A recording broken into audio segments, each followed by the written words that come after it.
Nothing else got in the way. I blocked that time off and I was just doing lead generation from 9 to 12. And it was like the best motivation because when you see everyone else showing up, it's like, oh, I can't go do my laundry right now. I can't go do this. Like I can't get distracted. It's like, Yeah. but I could still be, here. Did you only do like hours or weeks nothing as well, rainbow generation? I was just like during that time, I was dedicating it just towards calls and command. Okay. So, and I don't know, it depends on your personality, but I'd say most people are more first thing in the morning.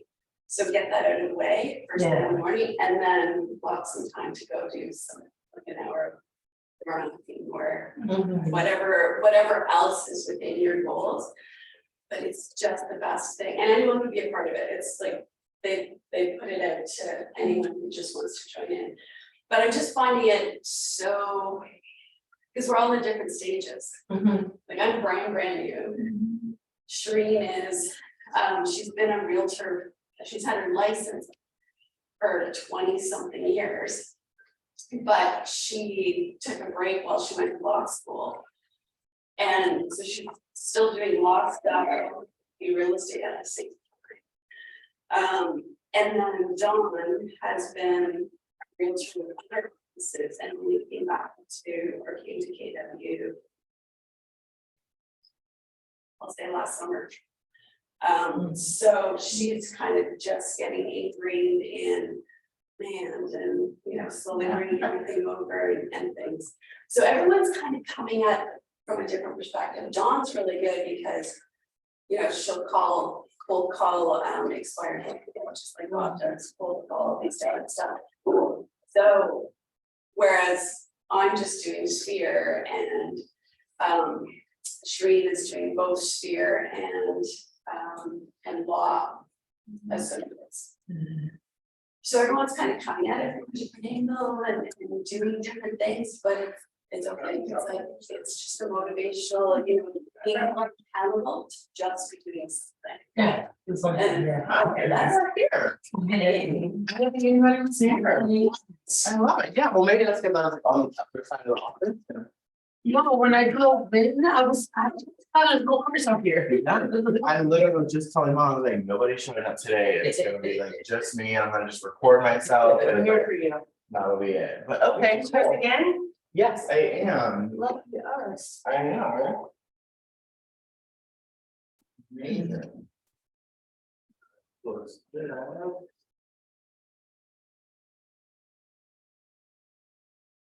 How are you guys doing? How was your weekend? Good. How's yours? It was busy. You worked all weekend? Was it productive? We had the shifted overnight class on Friday, and that was an all-day event, but it was amazing. And then on Saturday, we had our ALC retreat, which was also amazing. Yes, so I was thinking more weekends. So because it's a smaller class, I'm not sure if it's gonna be the full 4 hours. We will stretch it. I know this packet specifically is a little light.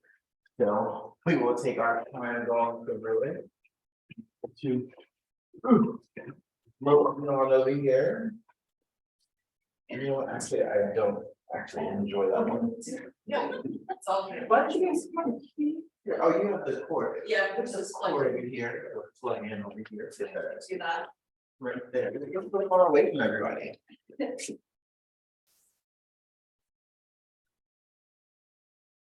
Hello, everybody in virtual land. Kudos to everyone that's been doing it and sticking it out with us and continuing to follow along. We actually have quite a few people that are watching virtually. As far as like watching the recordings and like doing the work and like turning it in. So kudos to you guys. I didn't think it was on Zoom. It's not on Zoom. We're recording the session and then they're watching the videos back on their own time and filling out the actual manual. So I know me personally, I am not a video learner. So that is a very daunting task for me to sit and watch videos, especially for 4 hours. So you guys, the fact that you guys are doing it and keeping up, kudos to you, congratulations, that's awesome. I think I'm gonna be, I think I'm going to be missing a couple of classes because I have the NLS orientation and NLS classes, and that was the only time they came. Yeah. Um, So just let us know, shoot us an email, either myself or Colin, and let her know, it's because of the MLS orientation. And then, yeah, that way you won't be marked, oh, like it's missing, basically. Yeah, just because the MLS orientation like that is an excused absence. And then I know some people like don't actually live in Torrance, so that also is excused, and will still get the participation point and the credit for attending the courses. So yes, we want to make it as easy to pass as possible and still holding everyone accountable. How's it going? Sam? How's it going? Good, good, welcome in. Well, that's, they weren't coming today because of the holiday. Yeah, I know. I thought about that too after I accepted teaching the class today. I was like, wait a minute. But yes, so welcome in everyone and thank you for being here. I stated before, just because it is a full announce a bigger group. So we met for 4 hours, so it's really cool. Everybody have their participation by notes? Yes. You want me to get one? Okay. You printed the whole book, right? Well, kudos to you. Love it, love it. All right. We are on session 4.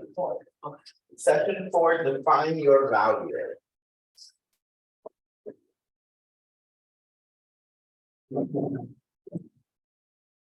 Perfect. All right, so and then make sure everybody sign. You guys all showed up on the holiday. I'm just gonna start briefing. And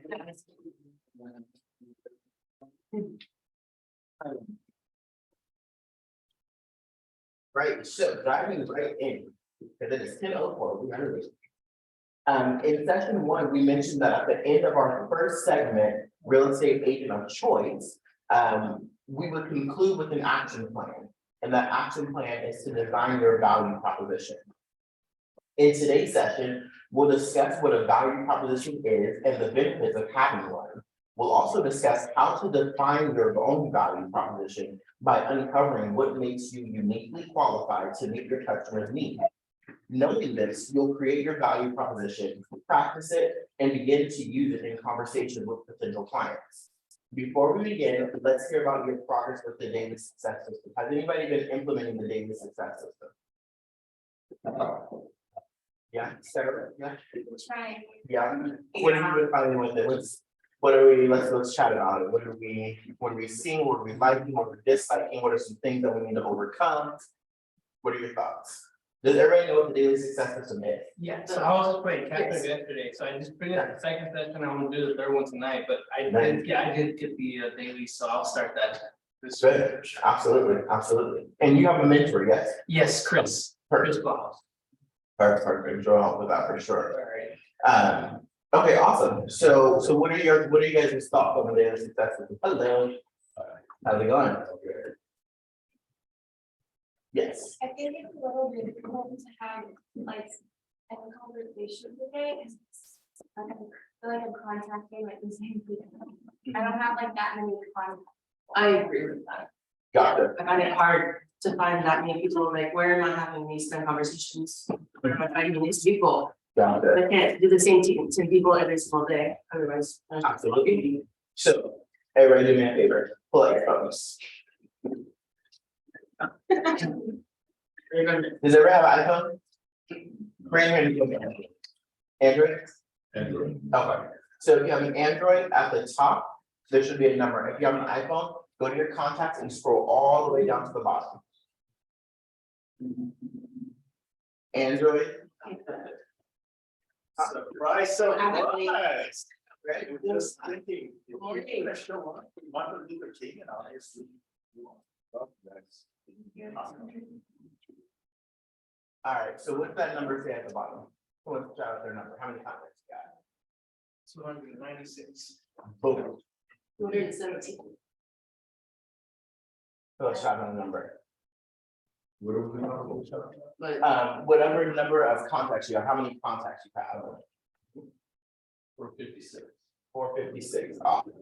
So if we break those up and we're contacting 10 people per day, let's subtract 10% because I mean, we'll have, you know, like the repairman in there or Pizza Hut or whatever, you know, different businesses. So we'll take out 10%.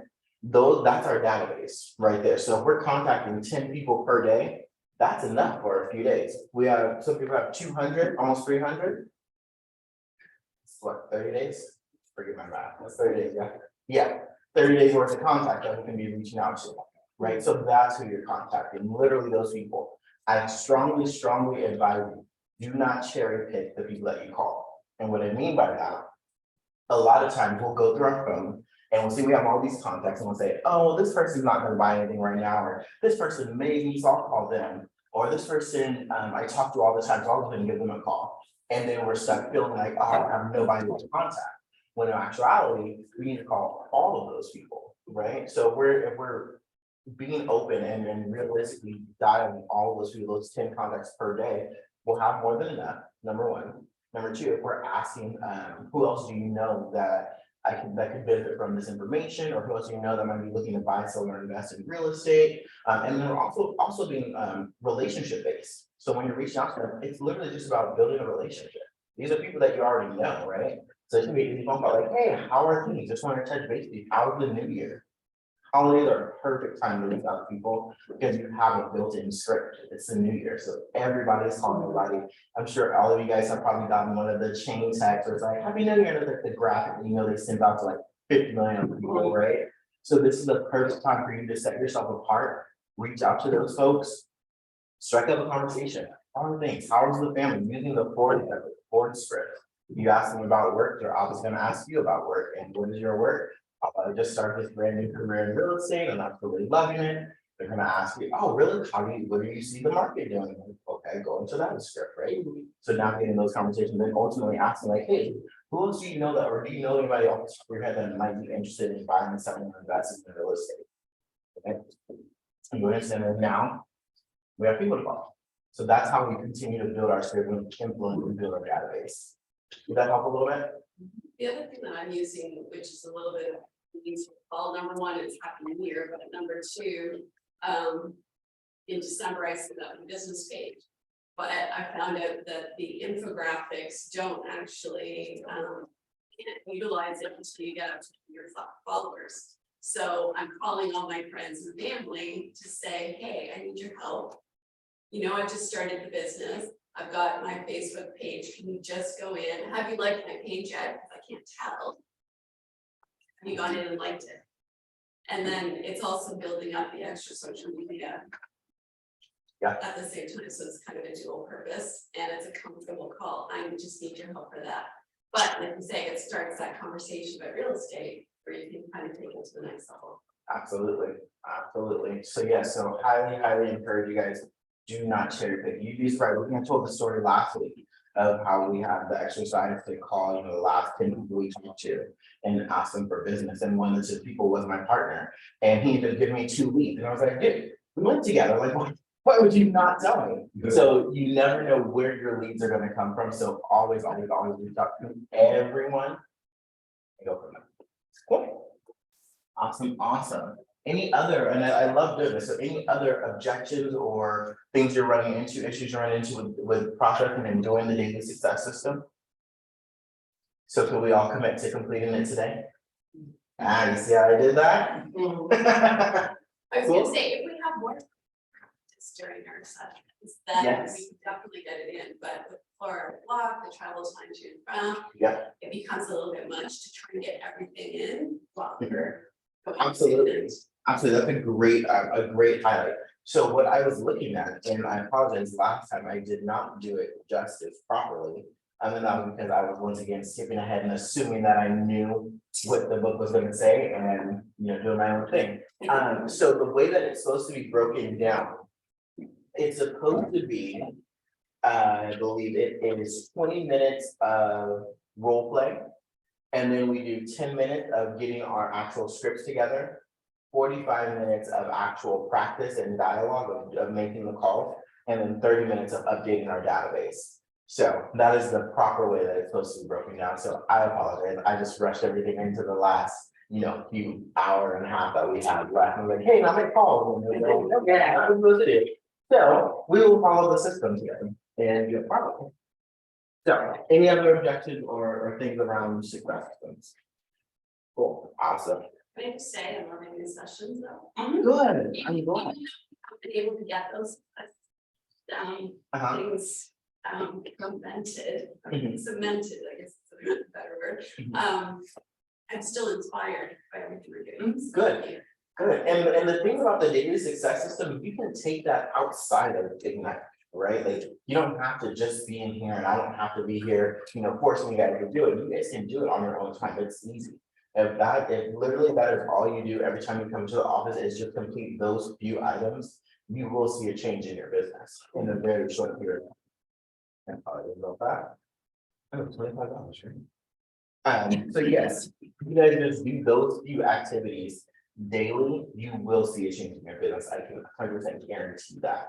You're doing the purposeful conversations, you're making the contacts, you're expanding your database, you're actually executing on the things that we talk about, you will see a change. So commit to it. All right. So our agenda for today, we are, by the end of today, you'll be equipped to define the meaning of a value proposition, explain the benefits of creating a personalized value proposition, and describe what buyers and sellers value the most in their real estate experience. To start thinking about what you learned today, let's consider what questions we might have and what we'd like to learn more about.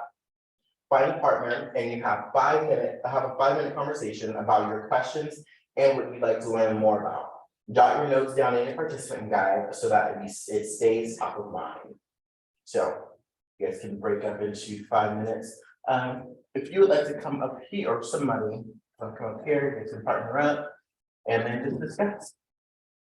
So take a couple minutes. So we're supposed to be discussing what again? Or you know what, let's do it like this, so that way you don't have to move, you won't have to move up. What we'll do instead, let's just ask, let's just have an open discussion. Does that work better? Right, good with that? So, okay, so what do you guys want to learn more about in today's session? Knowing that we're talking about value proposition, but finding your value proposition, we know to explain it. What are some things or some aha that you want to make sure that we cover today? What is a value proposition? Love it. And as a newbie realtor, I got stumped this weekend when someone didn't actually ask questions about the market or all the things that I prepped on. They're like, oh, so how are you doing starting up your business? And I mean, anyway, we can go into that, but that was kind of, it floored me that someone was actually interested in the intimate details. Awesome. What else? What else has something that we're learning?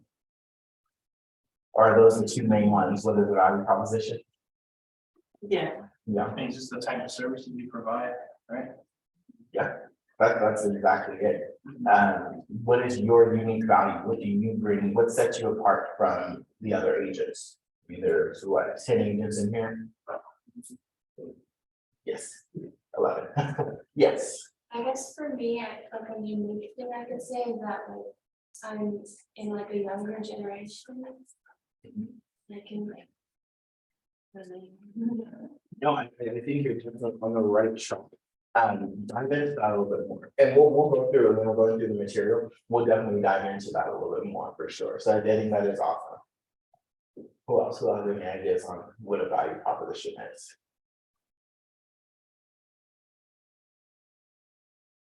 Yes, sir.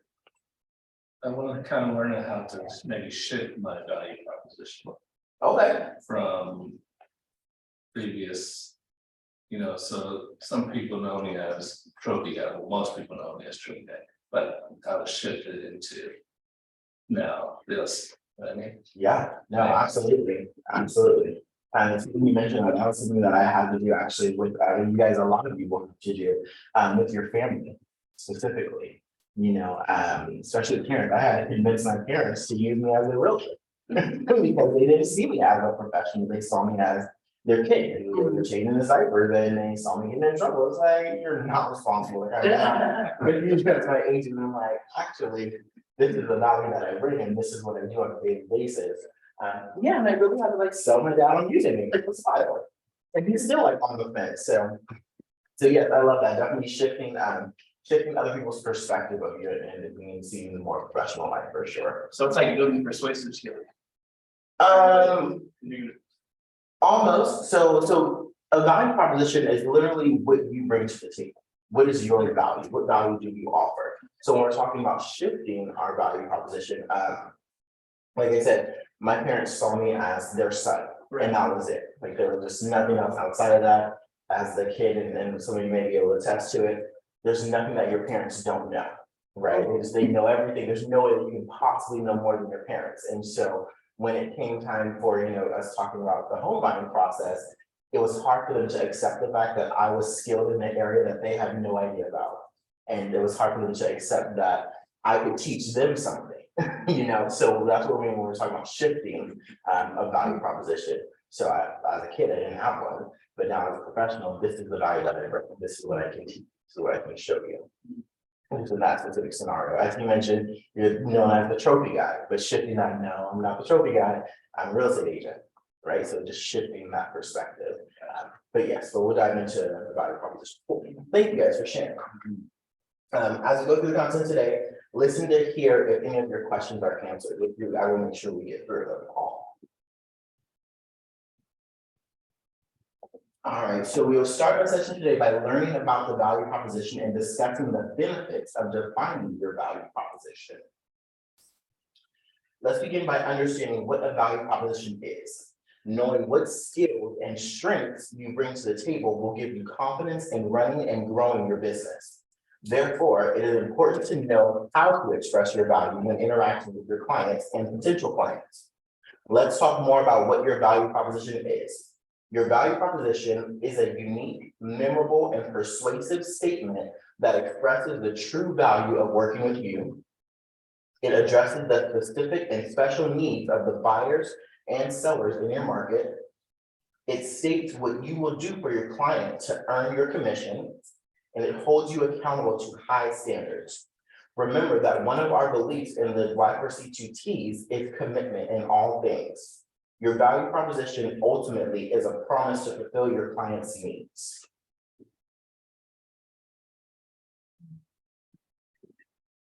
Oh. I was like, wait a minute, yeah, Yeah, there you go. Gotta move this mouse over here, and I'm actually gonna hold it. You can't see me on the screen. Just gonna move over here so that I can see all of y'all, and y'all can see the screen and not blocking your.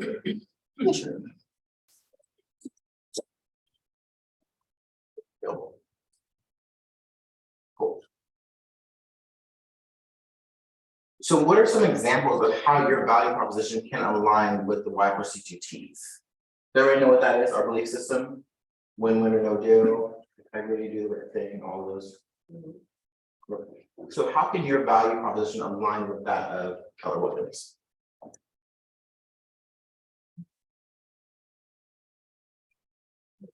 Being of service,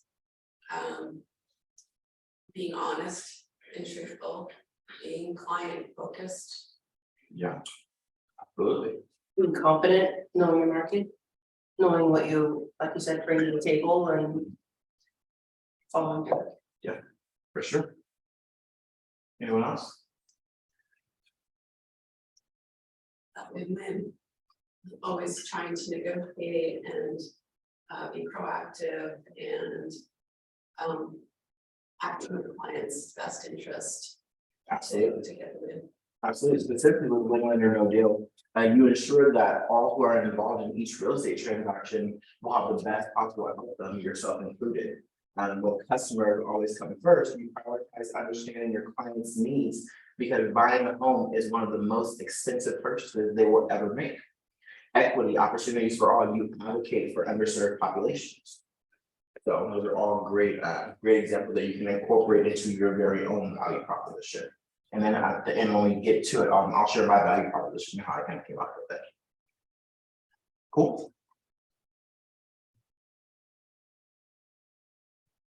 All right, so let's look at this quote from the MREA together about the value propositions. Top agents can easily explain what services they will provide to anyone who hires them. Why is it important to define your value proposition?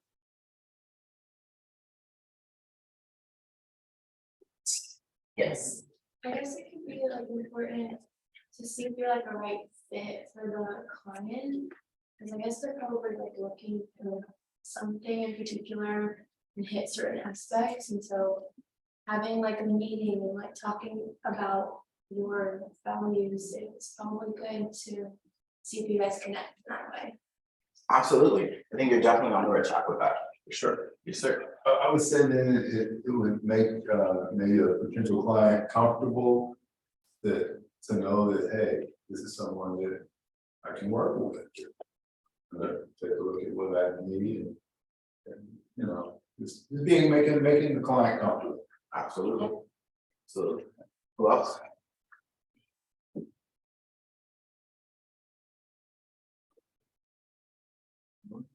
I think you both are, yes. If you tend to set expectations for that client. Yeah. This is what I'm offering, I'm going to do for you. And then following through. Absolutely. Like we've been talking about in pretty much every section, accountability, right? So setting that tone, this is the value that I bring, and now has gives the client something to hold you accountable to. Well, you said you do X, Y, and Z. Let's make sure we're showing up that way for our clients. Yeah, and you guys are both all on the right track. With giving the client something that they can relate to, you know, what sets you apart? How do you stand out from other agents who may not have a value proposition, or whose value proposition may be different than yours? You know, I know a lot of people, they do customer service, you know, going above and beyond. You know, what does that mean? What does that look like? Everybody can say, oh, yeah, great customer service. Well, what is that? You know, your example of great customer service might be different than yours, which might be different than mine. So how do we exactly show up for those clients? All right, so in your participating guide, having a value proposition benefits your business in these 3 ways. Do I have that page in my participant guide? Yep, awesome. So, helps your client understand your value and expertise. Not everyone knows why they should hire an agent for their real estate needs. Sharing your value proposition with your potential client provides them opportunity to see how working with you can make their real estate experience better. It protects your commission. Your value proposition helps you stand out from the competition and helps your clients understand what they are paying for. And it helps build a strong and trusting relationships. Your value proposition is your promise to your clients. By keeping your word when you're working for your client, you earn their trust. Clients who trust you are more likely to hire you again in the future and refer you to their friends and family.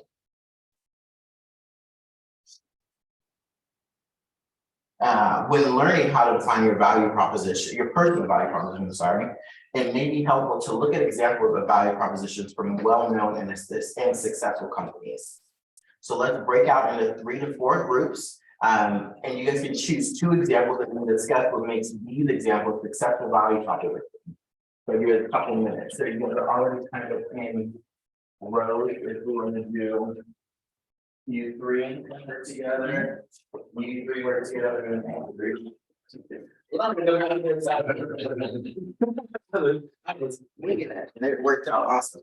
Okay, so we will give Airbnb and Grammarly, and then we will do Walmart and QuickBooks, and then Slack and State Farm. So what are we supposed to do? So, sorry. So what we're doing, we're discussing these different examples of their value propositions and what makes it successful. So yes, for example, what makes these examples successful value propositions? So this is the value that they're bringing. How is that successful specifically to each one of those brands? And which one are? So you guys are Airbnb and Grammar. In Grammar. Yep. And then Walmart and QuickBooks, and then Slack and State Farm.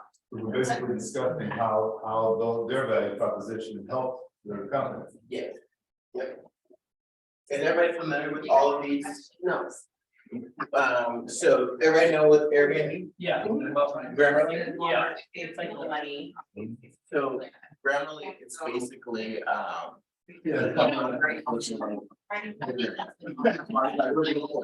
So now if you're doing.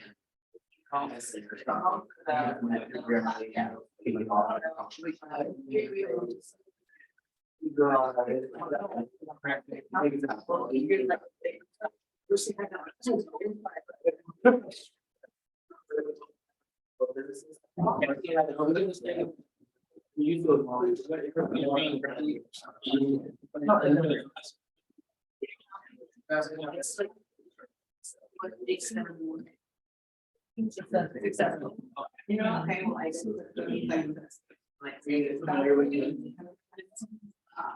But everything about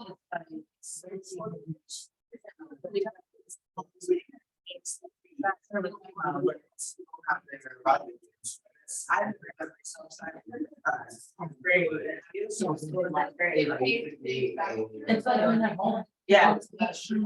Yeah. There. Maybe, yeah. Right, what's on this? In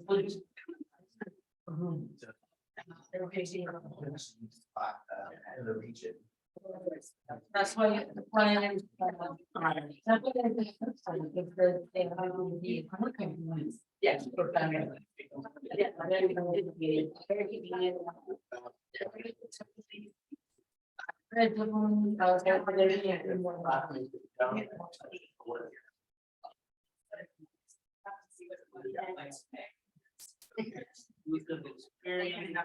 Very convenient.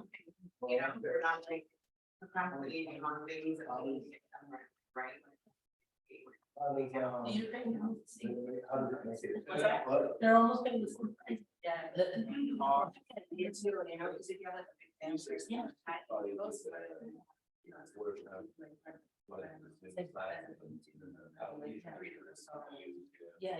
Then there's. So just a couple of things to think on, value what makes a value proposition successful, right? Value proposition examples are written in clients and language, right? They pose a challenge along with a solution. And then the examples explain either directly or indirectly through implication why you are different than the competition. Maybe that helps a little bit more clear on what makes it successful.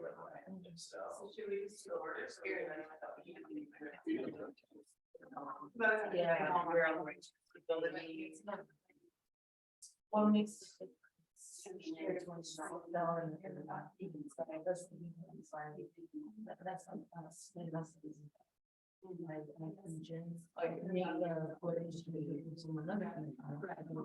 From another.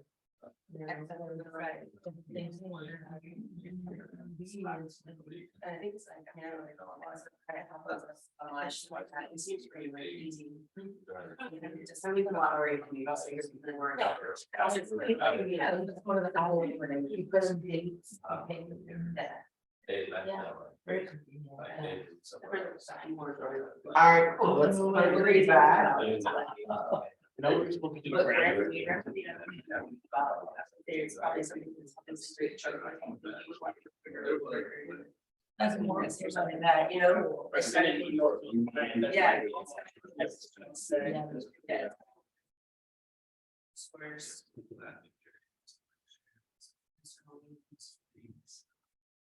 All right, let's circle it back. So what are our thoughts?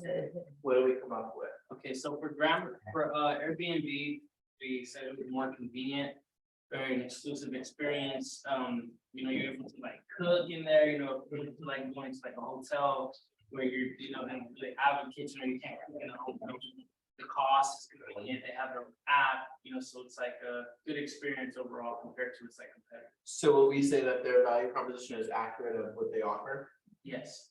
Awesome. What about Grammarly? So Grammarly was trustworthy, dependable.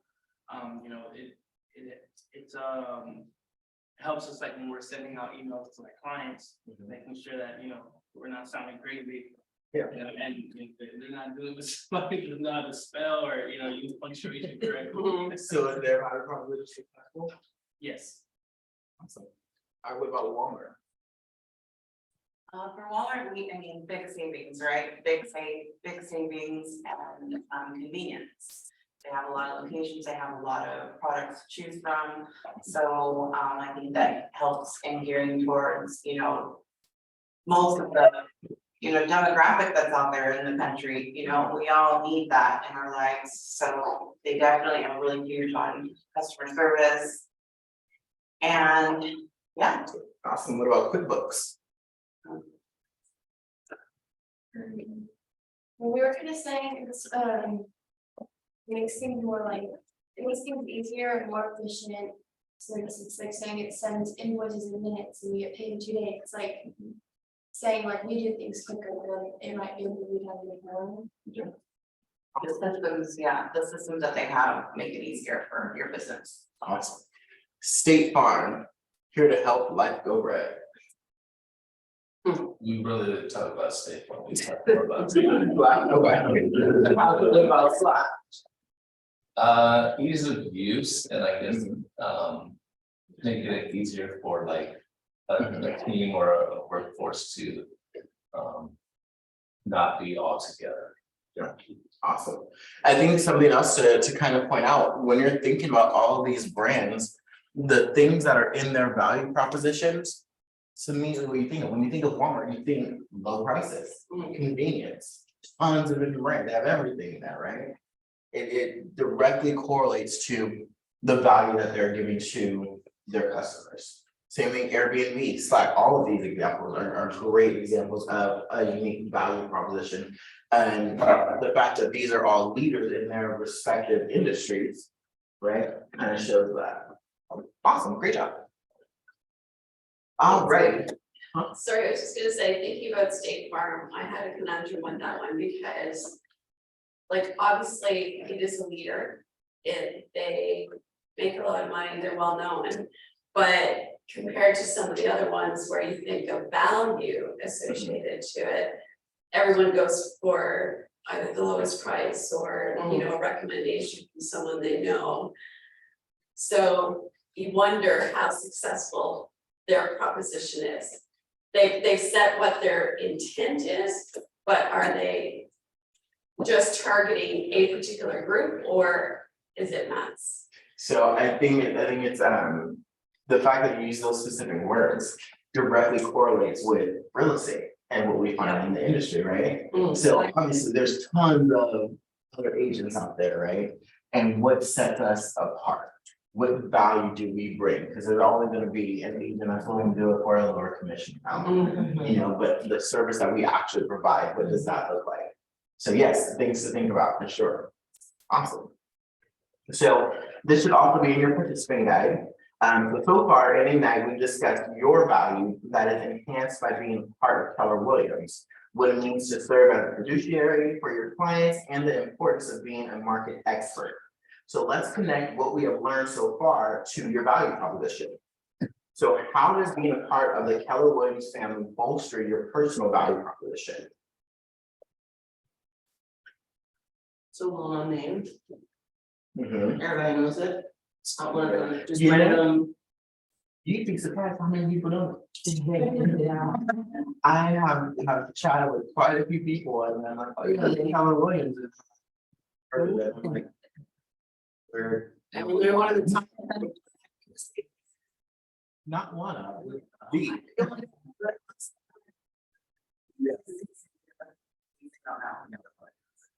They have Century 21 as, or they know.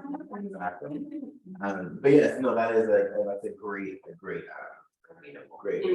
Definitely what Keller Williams, the training, Yeah, absolutely. because I've heard of others, they don't do training. You go in and that's it, they don't do training, so Keller Williams, the training. Awesome. Yeah. We work as a team too, Yeah. so that there's one area that maybe. I might not have information, or, I've got a team that are around it. I can get the answers. And I would say the same thing, teams, it's not just a one man team, I have other people to assist, and then we have our systems, the softwares that we use that can help the client. Absolutely, I think all of that is spot on. You know, as a new agent especially, you're not gonna have the stats of I've sold X amount of houses and I've done this and then that and experienced all these different things, right? However, being a part of a team and as part of such a Yeah. huge company, there's somebody here that's done it. And Right. chances are there's somebody here that specializes in it, right? Yeah. You know, so using that as your resume, using Keller Williams, I literally had in my listing presentation, my first listing. I literally had Keller Williams stats in there. Mm. #1 in agent count, #1 in volume, #1 in units closed in the last X amount of years, right? And that is a big statement to be able to say you're part of the #1 company in the nation. Mhm. It's huge. So, Yeah, I think it's super huge, especially being a new agent that hasn't, got deals done. Because people want to know, that they usually want someone who's has. Experience. History and experience, right? And so to have, a great team, we have to tell the name Keller Williams, what we bring behind it. Helps. Absolutely. It's an immediate value add. Being part of such a reputable company, they know we're known, as you stated before, we're known for our training. Mhm. So they know our agents are going to be the top of the top, right? Even as a brand new agent, you guys sitting in here, I'm gonna be super transparent with you. Y'all sitting in here going through Ignite and going through the 135 and the 411, you guys are leaps and bounds ahead of top agents that have been here for a while. Mm. You'd be surprised how many conversations I have with top producing agents. I'm like, cool, let's look at the 135. I'm like, what's that? So you guys are good at doing it. So you just have to pat on the back for that. So it says here, being an agent with Keller Williams means you have access to command, which allows you to streamline the entire real estate transaction, thus providing a seamless experience for your clients. That's a huge add. Side note, just a shameless plug. There is so much stuff coming out about command at Memory Union. It is, it's literally going to completely change the business, like as far as like the things that it'll be able to do. There's gonna be like cool integration with TikTok. I think they're adding YouTube, there's tons of different things that they're adding to command. That's just very good. So yes, if you are able to, Memory Union, it's in Anaheim. Definitely. It's the end of the February. Yes, February 18th through the 21st. And what all does it include there? I mean, is it just like training and going parties, I mean, seminars? It's everything. There's so much content. So yes, there's going to be breakout sessions and training. There's going to be Gary Keller's presentation where Gary like comes up and talks about the market and stuff. There's just so much value. Obviously it's a great networking event and great time to build referrals with different agents across the country. This is like the gathering for Keller Williams. So you think like our parties and like the stuff that we do is huge. This is like that on like level of million. I want to say the most they ever had was like 20,000 people. Yeah, it's a huge event, and it's gonna be here in Anaheim, so it's close. I'll be honest with you, it is an investment. It is a hefty How investment. much is it? 12, I think 1,200. Yeah, like, yes. It's a hefty investment, and did it go up? It might have gone up. But yes, it is definitely an amazing experience. This is my first time going, so I'm like super pumped. I went to Mega Leadership Camp last year, and that was just like super energizing. So yes, it's amazing. But anyway, I digress. How does your value proposition relate to serving as a fiduciary for your clients? It says here, being a fiduciary for your clients means that you place their best interests above anything else. While serving as fiduciary, you simultaneously raise your level of service and the value you provide to your clients, which is what exemplifies your value proposition. How does being a market expert add to your value proposition? I'm just going through this because it's 3 minutes and we should like. When you have your finger on the pulse of the market, the knowledge you glean and share with your clients is part of your value proposition. This is because whatever you learn will help you in guiding your clients to make the best decisions. What other knowledge, attitudes, skills, and beliefs do you possess that may help you stand out as an agent? Example answers: being bilingual, having a sales background, used to work in sales. Family member was or is a real estate agent, or having a degree in finance, accounting, business, real estate. So what other value do you bring that you're bringing to your clients? It's not necessarily KW based, but you still bring. Right? Cool. All right, let's look at some possible ways you can charge up your value proposition with what we have already learned about. KW value, I have access to the collective knowledge and experience of nearly 200,000 agents worldwide. As a fiduciary, I can point you to reputable resources for service providers such as handymen, window washers, tax associates, and financial advisors.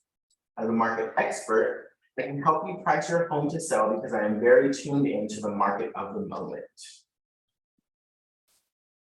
Awesome. What are some ahas really learned?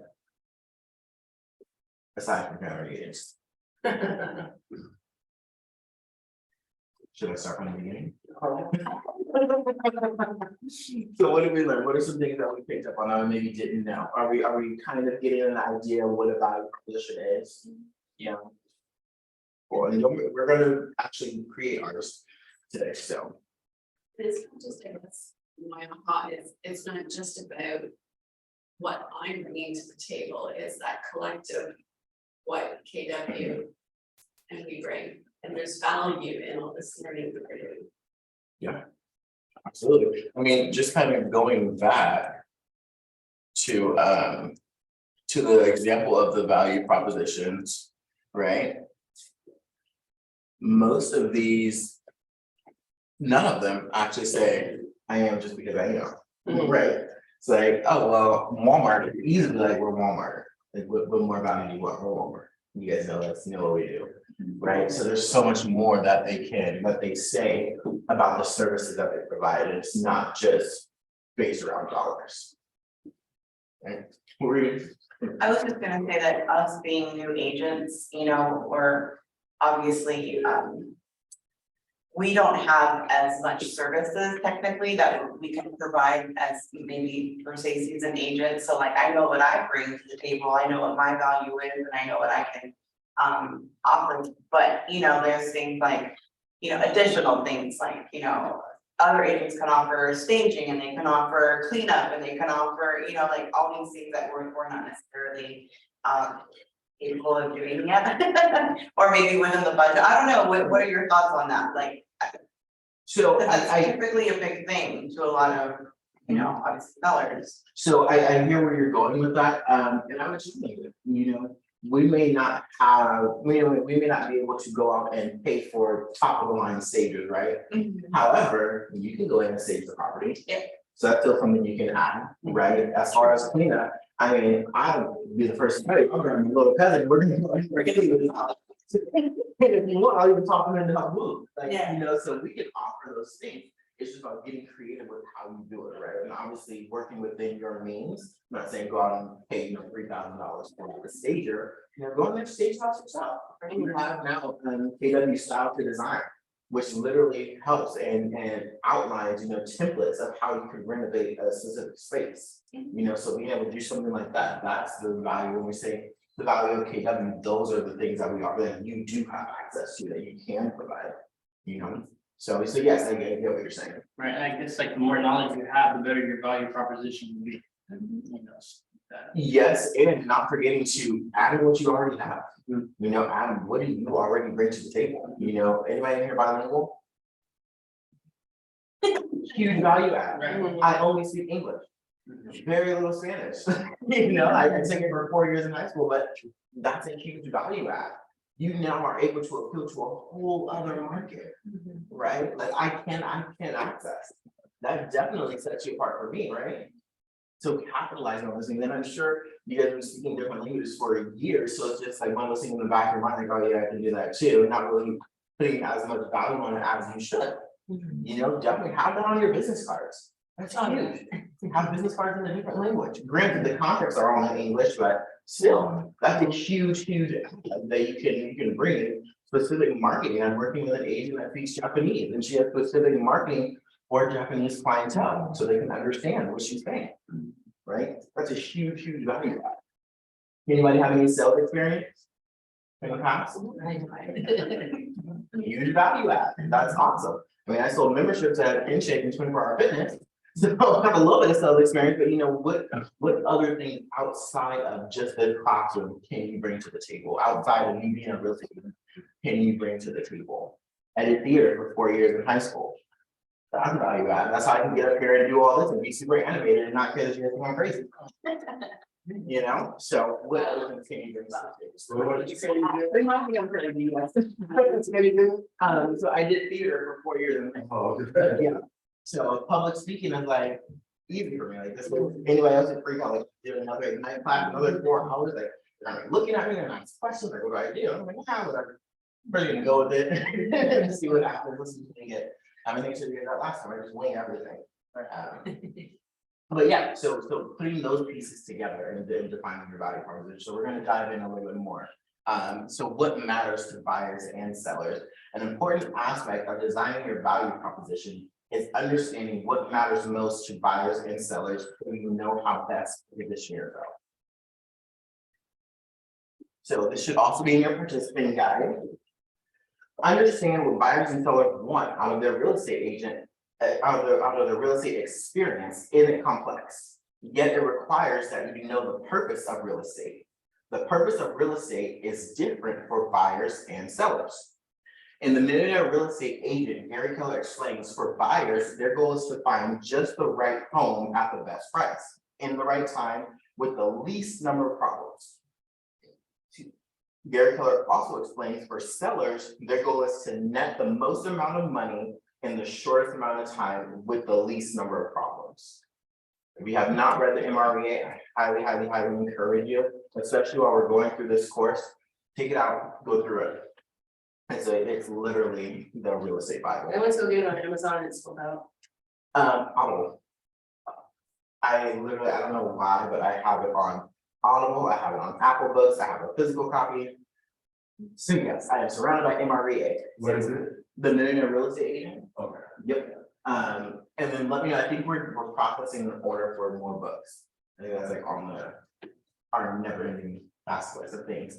But yeah, it's definitely, it's a great resource. You can pick it up at any local store, Barnes and Noble, wherever. I think regular it's like $12.99 or something like that. If I'm not mistaken, something around there. But yes, it's literally lays out and it makes everything that we're talking about and that we go over in whether it's this class, other classes, the fundamental models, it makes all that stuff make sense. So definitely encourage you to read that book. All right, so what happens to your clients' buying or selling experience if you don't understand the purpose of real estate for buyers and sellers? If you do not understand your client goals, they may have a poor experience. So, so let's see, what are some other examples of what can happen if you don't understand the point of real estate for buyers or sellers, the goal? And what happened, you're saying? What was the question? So it says. They'll go with someone else. Yeah, Doesn't very- understand. Trying to go with somebody else. You know, it's the area you're more confident going in there. Yeah, that. I wouldn't feel comfortable if I was a buyer or a seller, you know, it's a big purchase or a big sell, you know? I wouldn't wanna just put that in the hands of just somebody knocking on my door that says, I can do it. Yeah. You know, I want you to tell me like what you're gonna do with for me, and I want you to see, I wanna see you follow through with all that. Absolutely. Question, who would trust me to be their agent, their real estate agent? Why? Confidence. You're confident, you seem knowledgeable. No, cool. So what if I told you I never sold a house before? I can do it. I would love you, yeah. I wanna talk to you a little bit more. So my point of that is the confidence, right? If you go in there with the confidence, when you're going in here and having these conversations, I know what value I bring to the table, I know what I'm gonna be able to do for this client. I think I've told you guys a story before, my mentor, back when I was brand new, he told me, he was like, Carlos, you walk around the office like you're a property agent. And people would never know you're going to close quick transactions, and I was like, it's not my fault, you know, I'm just confident. And it's really how I was able to get myself to this position by having that confidence. But then also being able to back it up by doing the research, you know, doing the dirty work and learning the business, learning the industry, learning this, reading the MREA several times. Having that confidence to back you up when you go into the listing appointments, it'll make it to where people don't even ask you how many transactions you close. Yeah. Right, because you're speaking eloquently, you know the market, you're answering all their objections before they even have an objection, you're addressing all their concerns. By the end of it, they're just like, Yeah. where do I sign? Like, yeah, it's cool. I think that's what's so essential too, is that, you know, you've done the research, you know, you've gone through you put the hours in to be good at what you do.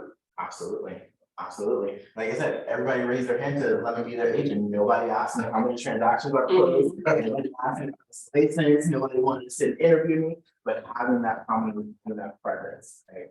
Sure. All right, so let's talk about the phrase with the least number of problems, which is important for both buyers and sellers in their real estate experience. Sometimes problems will occur, yet with your due diligence, they can be either prevented or minimized. What does that mean to y'all? And when I say that, what stands out? Looks like, yeah, I think foreseeing the problem and solving it before. Like if, you know, let's say a house has, you look at the roof from the outside, and you say, oh, it looks pretty old. You know, that's a question from my seller, hey, how old is your roof? Oh, 35 years old. In your head, okay, that probably have to be replaced with our appraiser. I know that roof probably gonna have to, or it's gonna come up. yeah, absolutely. Let's dive into that a little bit. So in your participant guide, as a real estate agent, what are some possible challenges you can anticipate for your clients and how can you prevent or minimize them? I think that's a great example, looking at the roof, you know, granted, and I will use this disclaimer, do not go in and prescribe anything. Do not go in there and say, hey, your roof is bad, it needs to be replaced. And that's not your field. Right. Mind the business that pays you. That is my motto. So what are some other things that you guys could, think about, possible challenges that could pop up for your clients and how can you prevent them or minimize them? Great example. Thank you for leading us right into the next segue. Whether or not they can truly afford what they're putting an offer in, Yeah. Yeah. How could you prevent that? getting them hooked up with a lender to get their pre-approval. Yep, and I would even change the wording on that, get them hooked up with your lender. Having a specific lender that you work with goes a long way. I had a lender and he was literally my only lender that I would work with or refer clients to the entire time I was in Bakersfield. Just because we have a really close relationship and he worked the same way that I work. And he gave the same care and attention to my clients that I gave to my clients. And because we worked so well together, anytime that anything came up or we had to discuss anything, it was a quick text. And it made the process so much more easy and so much more seamless because we had a close working relationship to where we were able to bounce things off of each other and negotiate and strategize and figure out how to structure it in the best way for the client. And going back to what we were saying about building teams, you want to build your own team as well. Yes, you have the Keller Williams team, and yes, we're all here to help you 100%. And who are your bidders? When your people are looking for a handyman, who are you sending them to? Are we just sitting down like, hey, who has a handyman and just tossing them anywhere? Yeah, it's good to have that information already like preset, you know, if they're looking for somebody to hit their house, then just say, you know, you don't want to tell them, well, call around and get some bids or whatever. Have like, okay, I know A, B, and C, call them, you know, and talk to them about, you know, what you can do with that or. And even taking that a step further, instead of I have A, B, and C, hey, this is Jennifer, she's my painter, she's absolutely amazing. Jennifer, this is my client, Juan, I need you to absolutely get me out and take care of her. Yeah, I think that goes with like confident and just trusting you, because honestly, like buying your son is already like, you know, stressful enough for that person. You don't want to throw them more stuff to do and then they're lost in the whole process of doing it. Or they may call a painter that comes over that's like, oh, I don't do exterior or, you know, whatever, and then, you know, they're just spending too much time doing that. So if you have like your main list of vendors that you use for maybe plumbing or electrical or roofing or painting or stuff like that, you could just say, hey, you know what, Carlos, he's great, call him up, he'll, you know, come over and let you know what needs to be done.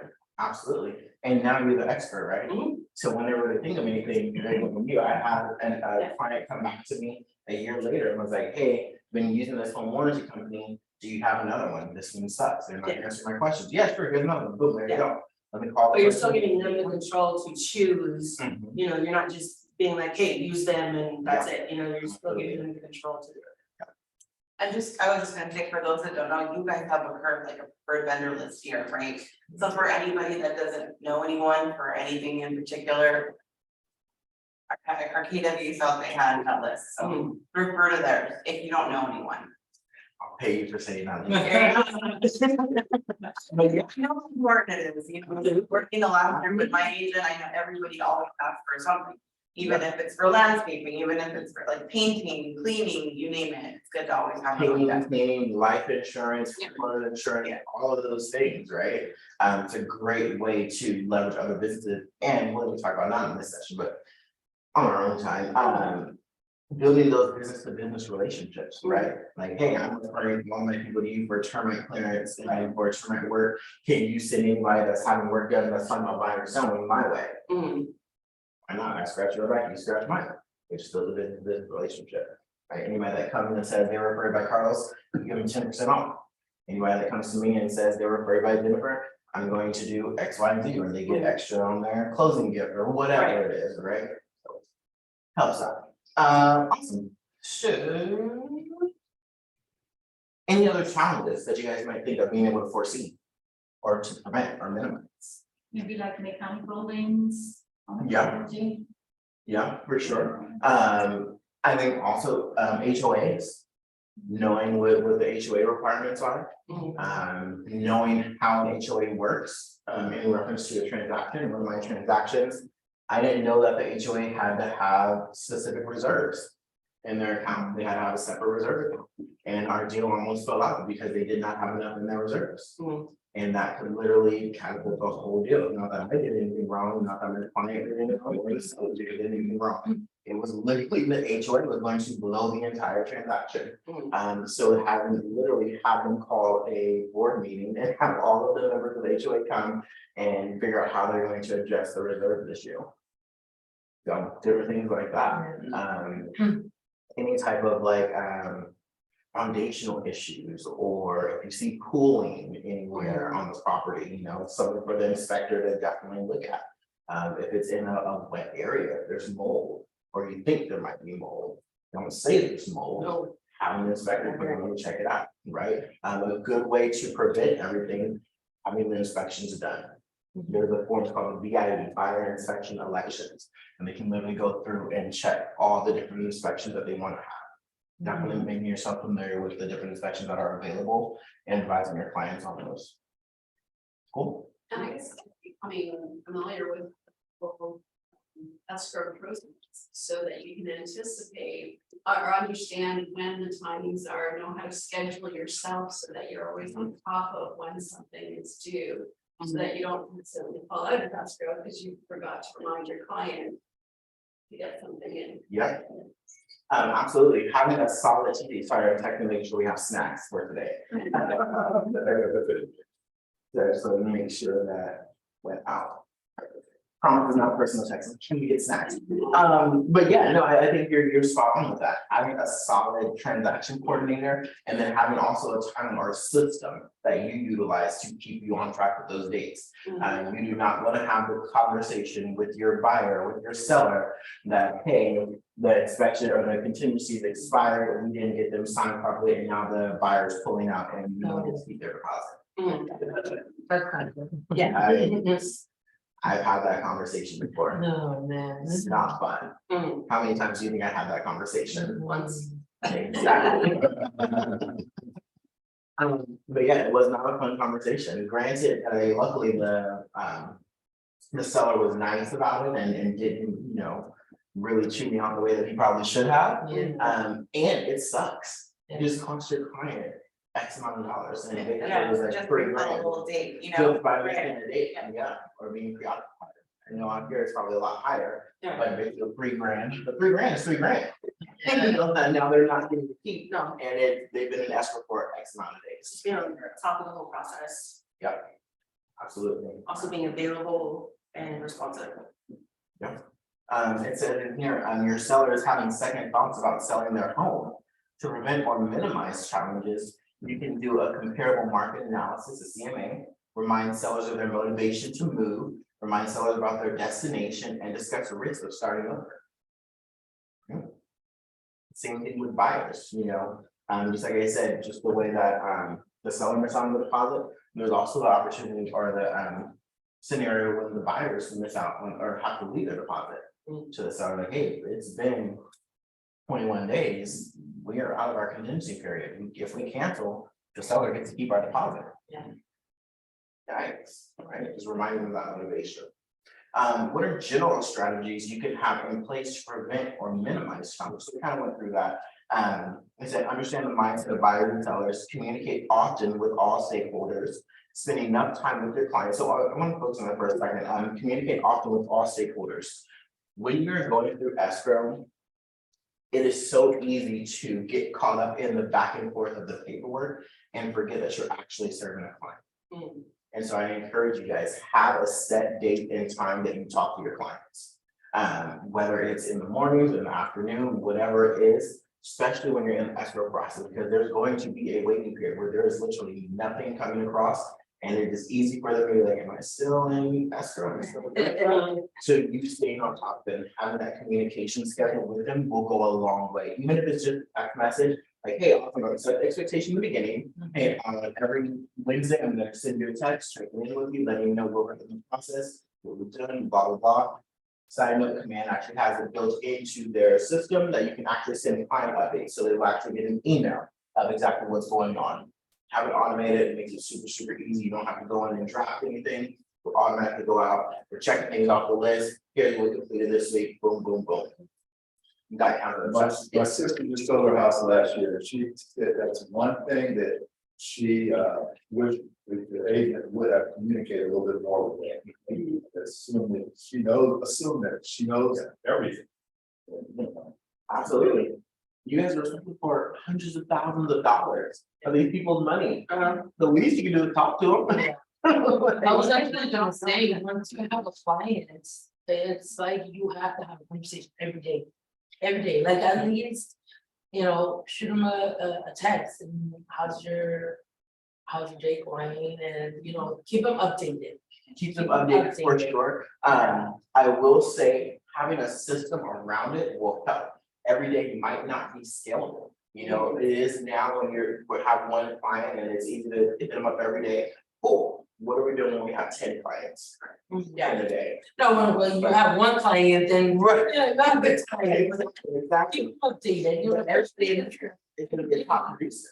You are getting, yeah, every day you get emails, if it's not from escrow, it's from the termite inspection or something, someone. Yeah, Or your mentors. Well, and so the thing is, once you get into escrow, there are gonna be days where nothing is kind of. We're just waiting, like as of right now, we're waiting, we're supposed to close tomorrow, we're really just sitting here waiting, there's nothing more that I can do. Yeah. It's all in escrow hand and we're just sitting there, my client knows, like, hey, we're just waiting on them to give us the clear to close and then we're Yeah, gonna. it's when you communicated that with them, so they're not feeling like you're sitting around Absolutely. waiting for something, or trying to get a hold of. Just as long as you communicated that. And with setting them, that, hey, I do my follow-up calls between 1 and 3 every afternoon, so you can expect a phone call from me Monday, Wednesday, Friday, between 1 to 2. Or 1 to 3, whatever I said. Right? That's my expectation.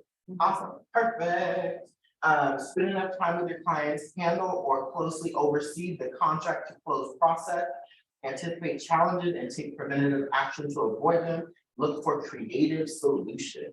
Always be solution based. I had something in place when I was the productivity coach in Bakersfield. Anytime that one of my coaching clients came to me with a problem, they had to also come to me with a solution. So whatever it is, don't care what it is, have a solution, have something that we can work around. I can't work with that. I don't know what to do. Yeah. Okay, what do you think we should do? What is the next step? What is the ultimate goal? How do we get there? What's the first step? And then we can mastermind around that, right? Always have a solution before you go to your clients. Cannot stress it enough. Before you go to your clients with an issue, have a solution. Because if they think that you feel the world is crashing and the sky's falling, they are gonna go into full on self-destruction. So have a solution like, hey, this came up, this is what we're gonna do, have a plan of action, this is what I feel that we should do, this is the best course of action to help with whatever it is. Awesome. Off my soapbox. All right, so in your participant guide, here are the top 10 service areas of the buyer value proposition from the Millionaire Real Estate Agent. I will quickly share the services that agents provide to buyers. We will cover these service areas in more detail in the upcoming section of the night. So. Okay, yes, so needs analysis, pre-qualification or pre-approval, neighborhood information, home search, make an offer, negotiating to buy, vendor coordination, pre-close preparation, closing, and post-closing. Cool. Here are the top 10 service areas for the seller value proposition from the Millionaire Real Estate Agent. I will quickly share the services that agents provide to sellers. We will cover these services in more detail. Needs analysis, pricing strategy, property preparation, marketing strategy, receive an offer, negotiating to sell, pre-close preparation, closing, and post-closing. You want a little friendly tip? These are what your buyer consultation and your listing presentation should look like. It should address all of these things. Cool.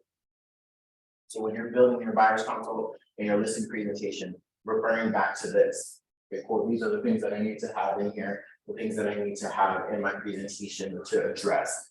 This is going to solve a lot, or answer a lot of their questions, right? Obviously, I would also add in here, commission.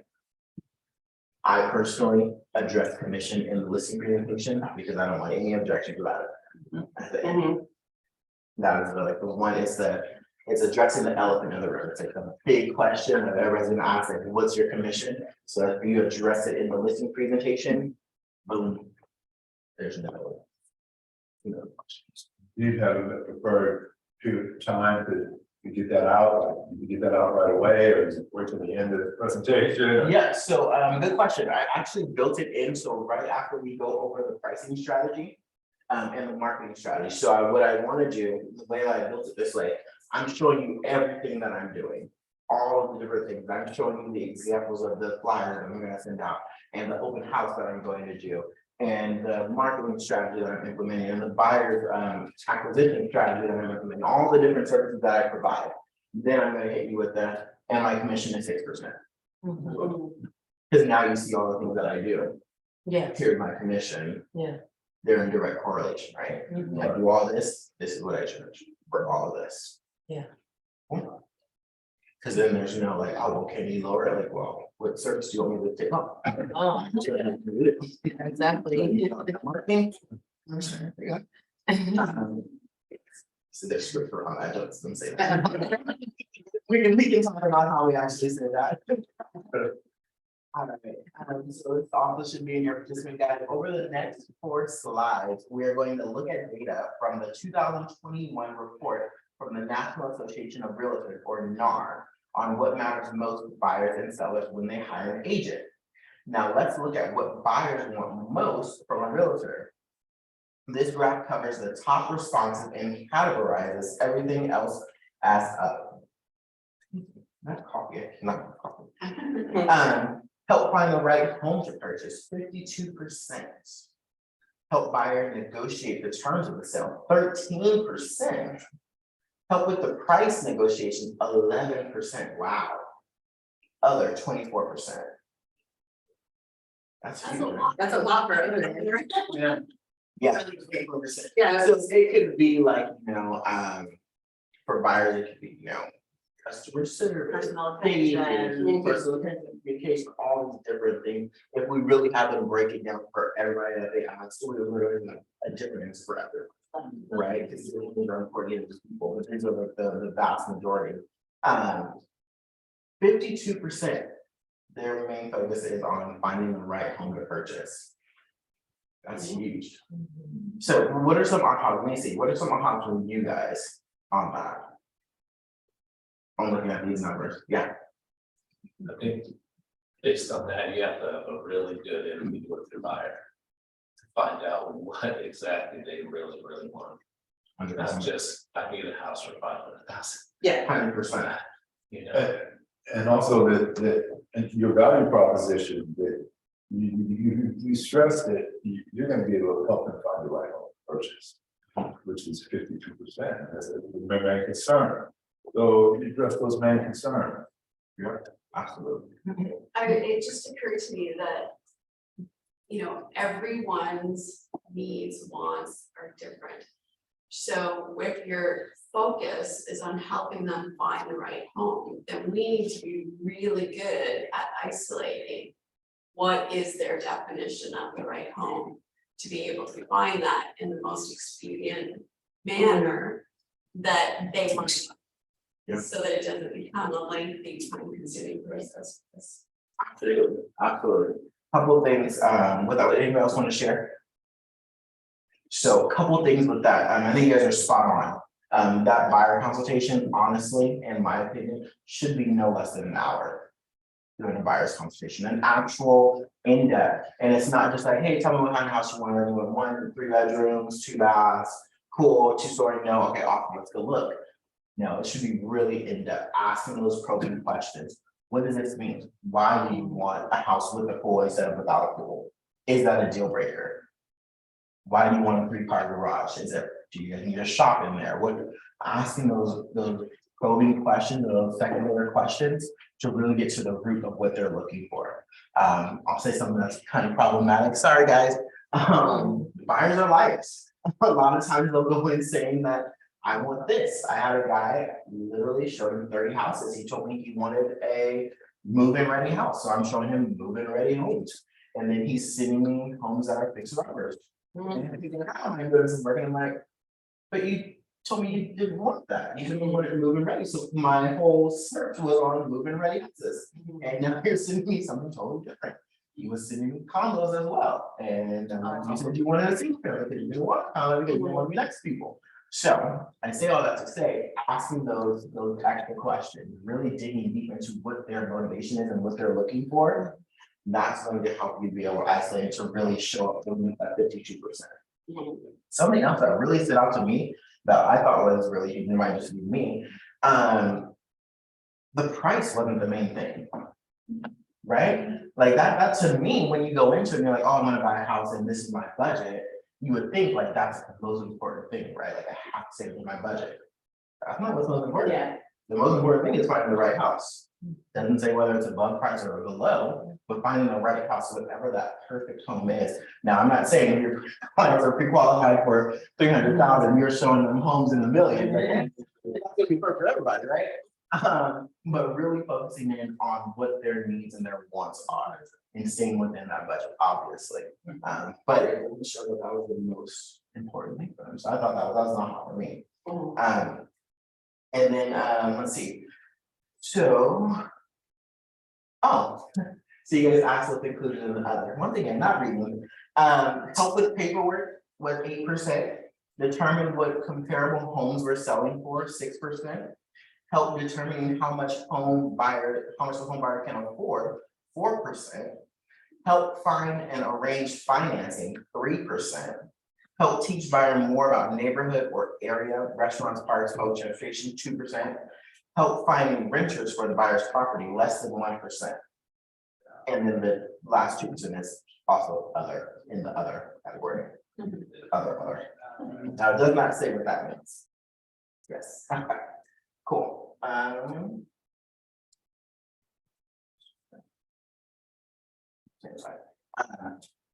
Keep in mind, these are results from buyers being asked to state the one thing that is most important to them. Most buyers need help with paperwork or learning about their neighborhood. Yet when asked to give just one answer, this is what they say. Think about the skills or services you offer that align with what buyers want and write these in your participant guide.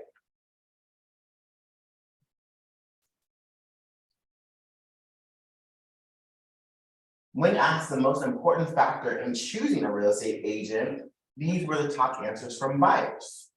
Agent is honest and trustworthy, 20%. Agent's experience, 19%.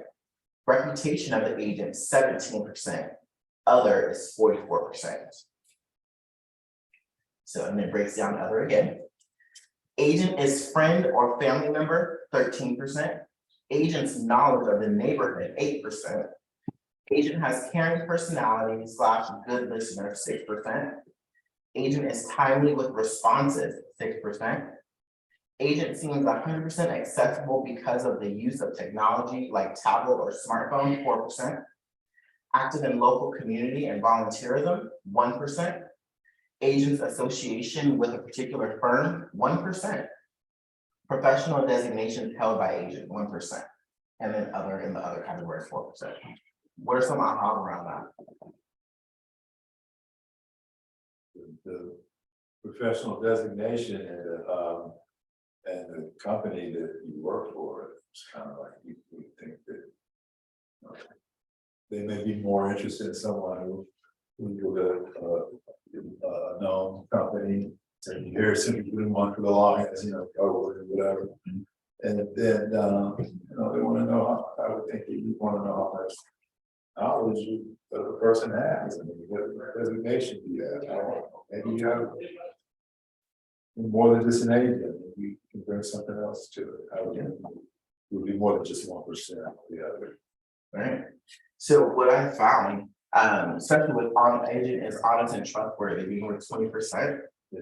People don't care how much you know until they know how much you care. Right? If you're showing up with value and being honest and trustworthy, being that go-getter and showing that you actually care for their needs and want to help them get to their goal, whatever their goal is, that carries more weight, right? Then whatever affiliation you have, whatever the timeliness, all that other stuff, volunteering, your specific firm, professional designation, all that other stuff is great. And the most important thing to people is how much you actually care. Are you actually sitting and taking the time to get to know? Are you conducting a proper buyer's consultation where it's not just an interview, I'm just writing down all your questions, but I genuinely want to know what's your motivation? If you want to move to Hawaii with your grandkids, awesome. What does that mean for you? How does that change your life? Right? Because I'm trying to get to know you as a person, building that relationship, as opposed to just treating them like a number. Repeat that quote. Clients don't know. People don't care how much you know until they know how much you care. My old team leader used to say that. I stole it from him. Rip off and duplicate. Yeah, it really resonated because it's true. It rings true. It doesn't care how many degrees you have or all these other things. If I genuinely care about you and I'm really going to work hard and you truly believe that, that carries more weight and that's more important to the client. Right, not saying don't go out there and take these classes, do, and they really care about your genuine connection and really building those relationships. If you resonate with any of these factors, consider including them in your value proposition. So let's practice taking these attributes and putting them into client-centered language. Hopefully you'll get some ideas for when you craft your own value proposition. So we're going to select 1 or 2 factors from the buyer's value, and we're going to rephrase it into language that explains its value to the buyer. So agent is honest and trustworthy could be, you can depend on me to help you make the best decision, or I will work to serve your best interest. So what are some of these different things that they deem as important that you could rephrase and put into a value proposition? And let's take a shot at it.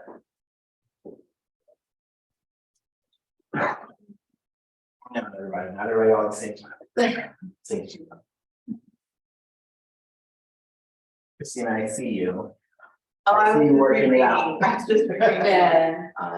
So agent is honest and trustworthy, agent experience, reputation of agent, other. And what was your question again? How can these be rephrased into a value proposition? How could you include one of these into your value proposition? I mean, you should include all of those in your value proposition. Okay. I mean, by showing them that you have integrity and that you are gonna do the best job you possibly can. And your experience may not compare to that of other agents, but, you know, based on that, you have more time and attention to give, you know, to that particular client, and, you know, you can go above and beyond in that aspect, because you'll be a lot more acceptable to them. So I love what you're saying, and I wouldn't shoot yourself in the foot by saying your experience doesn't compare. You know, Well, I'm saying if they bring it up, I'm not gonna go in there and say, hey, hi, I'm Christine, like, that's Yeah. never gonna happen. If they ask, like, you know, my resume, then, you know, obviously, you know. so rephrasing that to as a newly licensed agent, that they're going that route, and they ask to know how much experience you have. Well, as a newly licensed agent, you have my sole focus of my time and attention being accessible to my clients. Set your time frame, you know, I personally don't tell me people I'm available 24/7 because that's not my thing. Yeah, no. It's still very important. So I set the expectation, you know what I found? I got more pushback about setting expectations on my time from other agents than I've actually got from clients.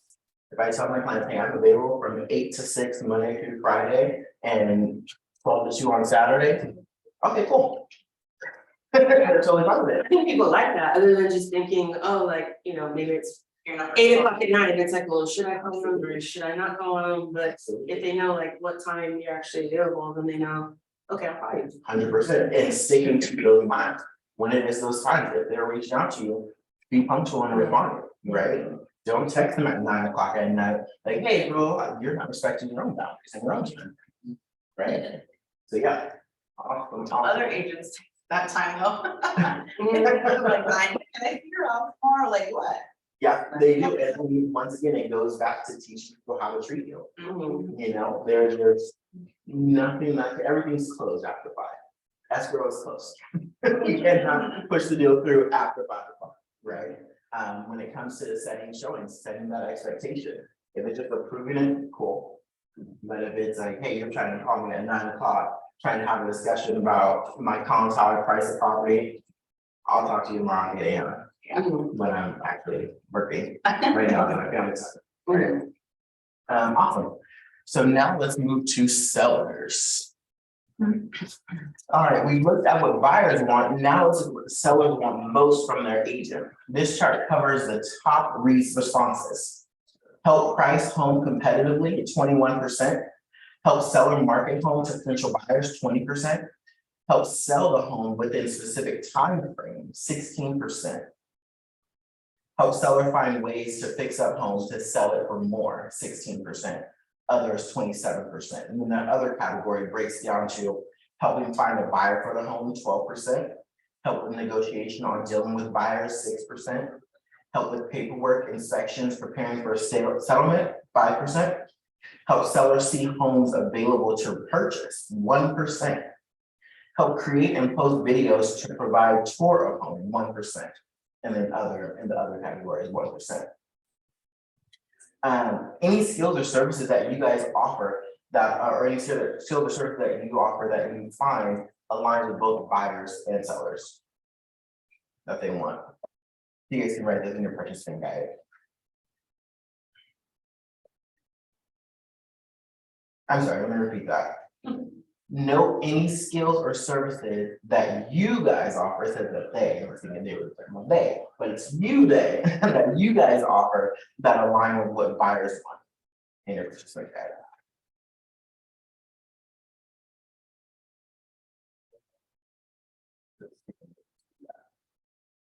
Buyers or sellers? Buyers?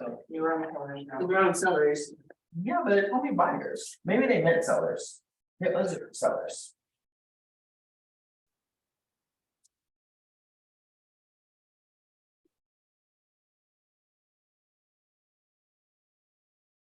So when asked, the most important factor in choosing a real estate agent, these were the top 3 answers from sellers. Reputation of agent, 32%. Agent is honest and trustworthy, 19%.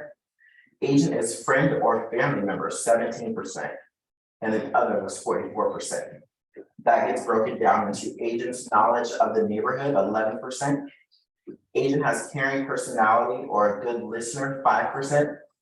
Agent commission, look at this, 4%. Agent commission. Agent association with a particular firm, 4%. Agent seems 100% accessible because of use of technology like tablet or smartphone, 3%. Professional designation held by agent, 1%, and then the remaining others, 5%. Bit of an aha. Well, the only reason I'm saying aha is from my own perspective. What I didn't hear there is I'm a contracts guy. Mhm. I didn't hear one thing of agents' level of knowledge of contracts. Mhm. And that's my big aha, like, really? You know, I'm utterly surprised. Yeah. From a survey, you know, this is done via a survey. Yeah, but for NAR conducted this survey in 2021. So yeah, I mean, it goes back to what we were just talking about. People don't care how much you know until they know how much you care. Mhm. Right? It's all about that personal relationship and that connection. Obviously, contracts are super important and you need to know that is the starting point, is knowing the contract and being able to negotiate on their behalf. And how can you really show up for your client as a fiduciary if you don't know the contracts, right? And maybe that comes through in the trustworthy part, because for all of what you just said, if you can't actually speak to it, if you don't know your stuff, you can probably. Absolutely. Well, you did say that some percentage was the knowledge of the agent, right? You said that it was. One of the knowledge of the neighborhood. Neighbor, oh, From a value. And say help with the paperwork. That was. in other, what they want was their agent. One or the other. Yes, but they want most from their agent, yeah. That was And the 5%. Help with paperwork, inspection, preparing for the settlement. But yeah, I think you're spot on with what you said, Christine. Being honest and trustworthy. How can I trust you with this sale if you don't know the contracts? So I think it does directly correlate with that in my mind, because I agree, contracts are the utmost importance. Because not only for you, but for your clients especially, you can really get them into some hot water by not knowing those contracts. So 100%, I think that directly goes into being trustworthy. How can I trust you with a $1.2 million home if you don't know how to write a purchase agreement? Or if you don't know the proper documents to put into place to protect my investment, right? Or to protect me in the transaction. That goes right into being trustworthy as an agent, for sure. Thank you for that. All right, so let's look at the top reasons for what sellers consider when choosing an agent, reputation of an agent. Let me just see if we have snacks.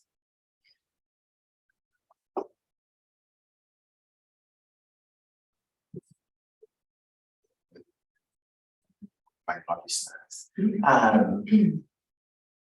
So if you're a new agent, you may wonder if you'll be at a disadvantage because you are still in the early stages of building your reputation as a real estate expert. However, we encourage you to learn on the powerhouse reputation of Keller Williams, on the powerhouse reputation of Keller Williams as you're getting your start. For example, you can tell potential clients, KW has the strongest reputation in our market for helping people with their real estate needs in the fastest time frame and with the least number of problems. Now that we've looked at the trends of what's important for buyers and sellers, what are the differences between what they need? What do you think these differences, why do you think these differences exist? What are some ahas? Difference between what buyers need and what sellers need.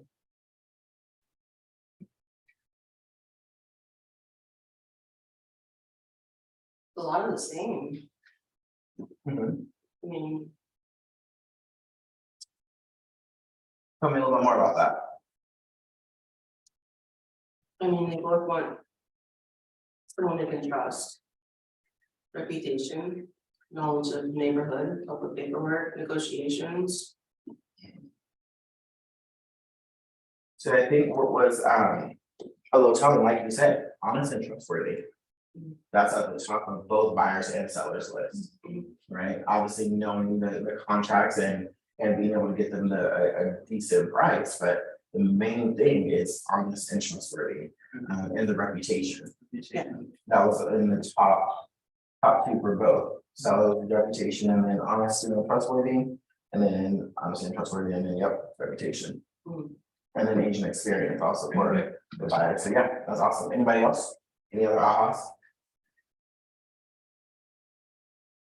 If I can interject, one of the things that I think is great for newer agents when they don't have the experience yet, and especially the contract experience. Because as you know, there's a lot of the contract to learn before you become confident, okay? But what buyers and sellers, I think, look for is the confidence of what you know is going on in the real estate industry, dealing with the economy, okay, the trajectory of where the marketplace is going, you know, where it came from, where it currently is, and the forecast of where you think it's going. And then being able to tie it into what that means for them, the client, based on their time frame. Because your discussion that you have is based on their time frame. What you advise them today may be different of how you advised them 6 months ago, and may be different of how you advise them 6 months from now. So having an understanding of the economy, the real estate place itself, which is completely separate from the contract itself, it's your knowledge of the marketplace.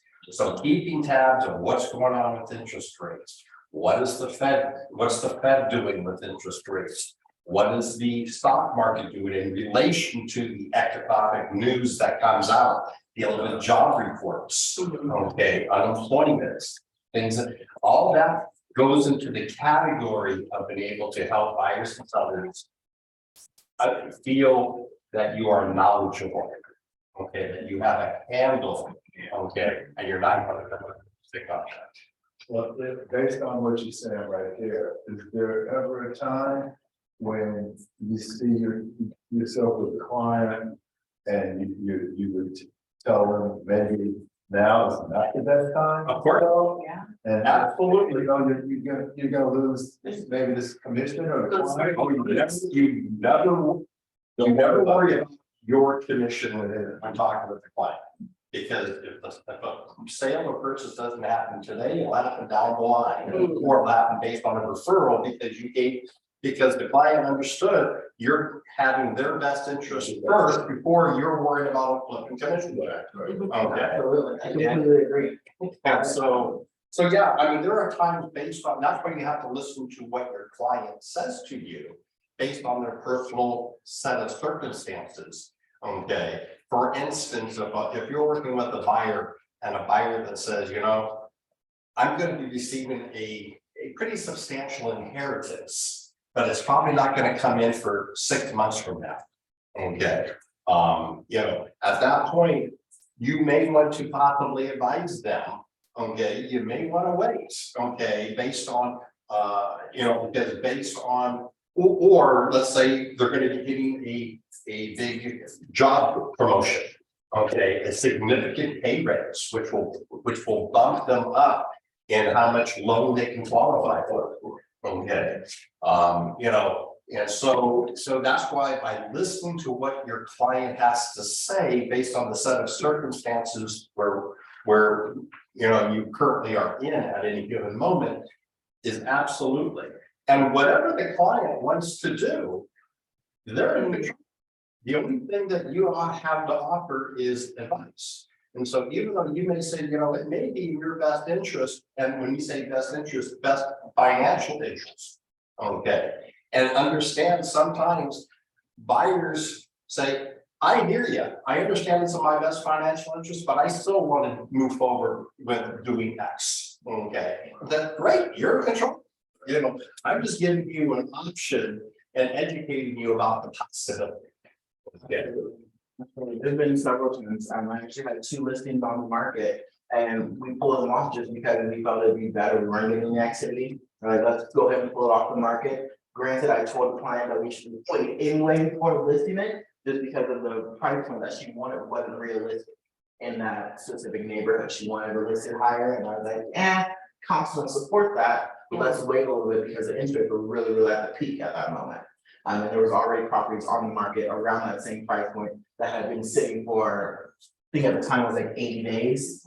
And hadn't gotten an estimate, I was like, hey, it's not the best time, let's pull it off and then wait for the interest rate to go down a little bit if you want that specific price. Didn't listen, sat on the market for about a month and a half, and then she's like, oh, I think we should pull it off right now. Thank you for my English. But okay, so interviews like that, so we're gonna go over this, I'm gonna do ahas, and then I'll give you guys a 10-minute break, and then we'll come back and then we'll actually dive into defining our value proposition. Well, here we'll do the break then, so that way we can have time for our successes afterwards. So Keller Williams is committed to adding to your value proposition. In today's market, that means investing in technology that propels your business forward. Being a Keller Williams agent means that the essentials you need to start building your brand and nurturing relationships are available to you as Keller Williams agents. Here are just a few of the features that Command provides for you and your clients. So smart plans, you can track your contacts and leads with customized intelligence and build deeper, more meaningful relationships with your entire sphere. The KW app, an end-to-end consumer app using the power of AI, machine learning, and your expertise to communicate, provide transaction transparency, and remind clients of your value well after they've closed on a home. And then Agent Sites allows contacts to save searches for homes, allows agents to create searches on behalf of their contacts and clients. They've already gone to the MLS orientation already. Yeah, most of you guys have. You guys know about creating the safe search and like sending out the drip campaigns of the properties and things. Yes, the agent website, and then also you can actually create a search just like you can in the MLS to send properties to your clients that hit the market. So pretty cool, and it's all right there in your portal in Command, so that way you can see exactly the property that your clients are looking at, which ones they're clicking on, just to create a more one-stop shop type service. Pretty cool. How could you incorporate technology into your value proposition? So it says, with my innovative technology, I meet you where you are. We can handle most of our transactions through your phone or laptop. It's all about convenience for you. That's awesome. Especially in today's society, people want the convenience. So if we're able to meet them where they're at and utilizing the use of technology, smart plans, as I stated before, the client update, you know, that constant communication with your clients through the help of automation makes it so much easier for you to stay in touch with them, especially through the transaction. And then well after the transaction, so you get that repeat business and the referral business. Cool.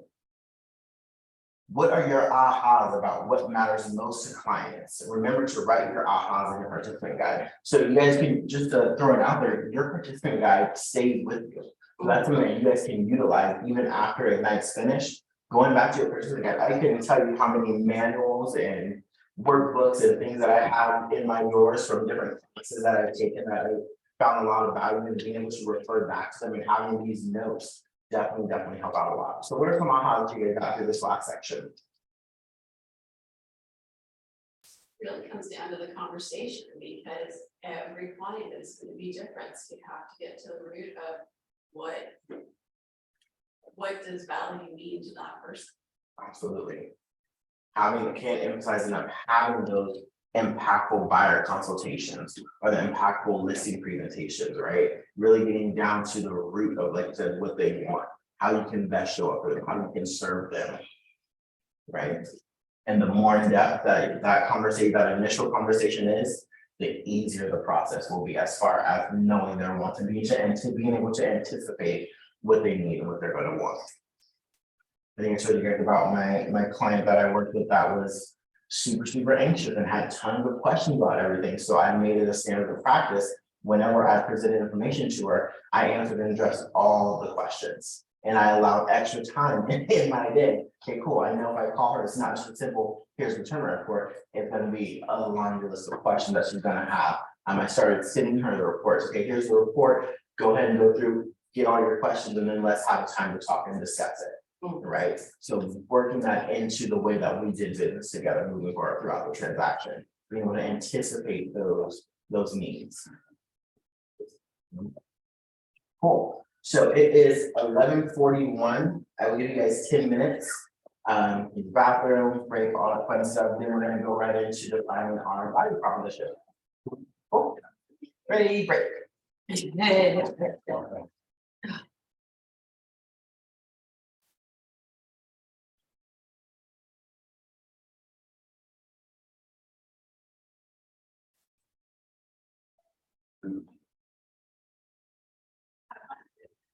Alrighty. Welcome back, everyone. Thank you all for being here. We do have snacks on the way. They should be here shortly. I'm just thinking about the store, they will be here. So we will have snacks. And I will allow time to eat snacks. So diving back in. On your value proposition.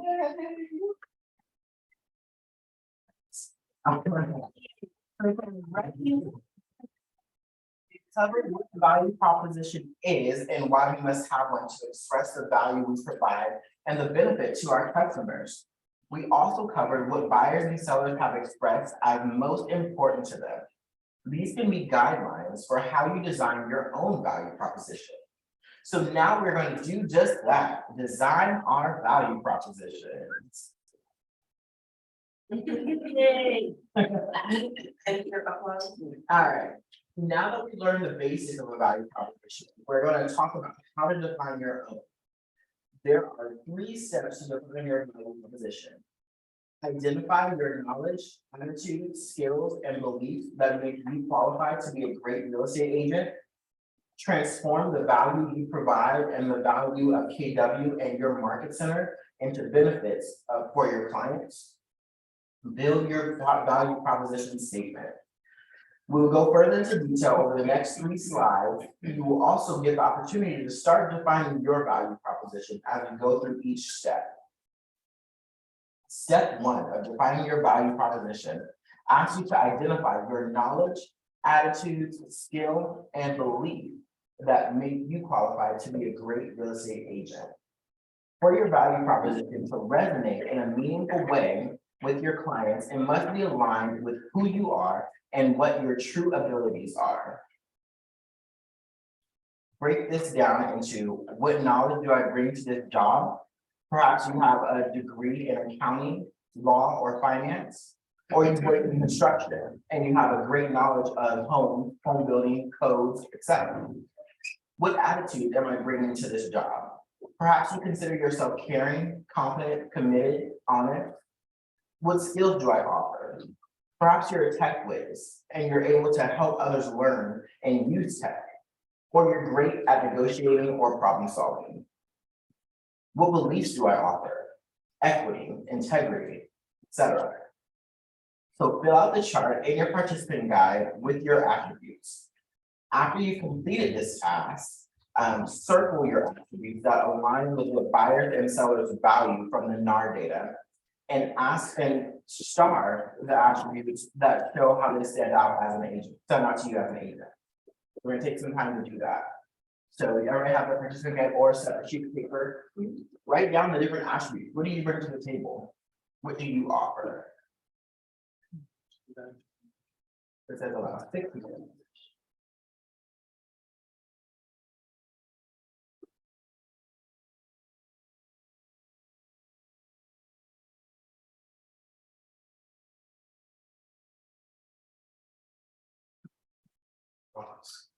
Can you show me something? Yep.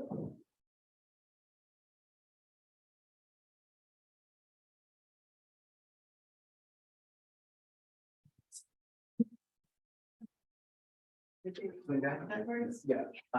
your email and it should say, participant.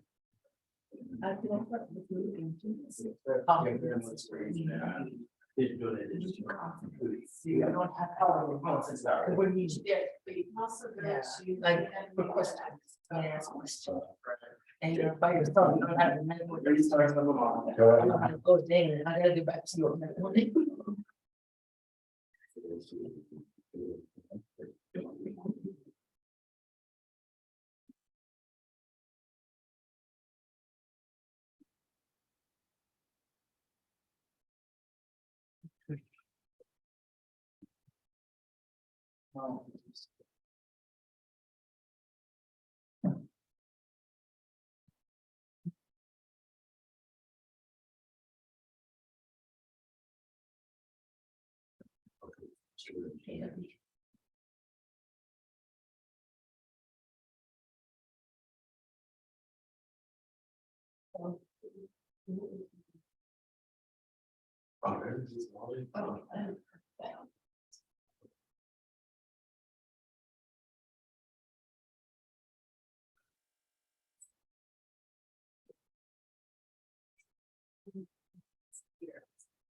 And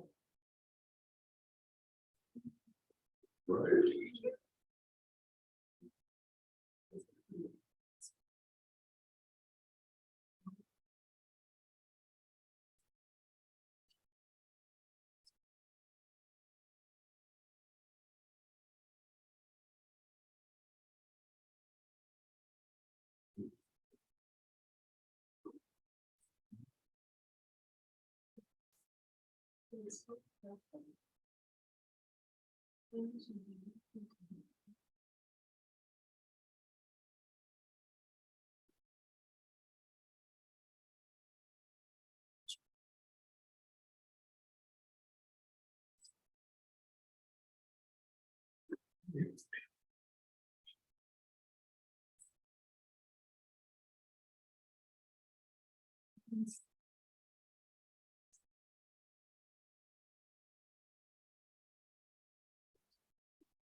yeah, let's see.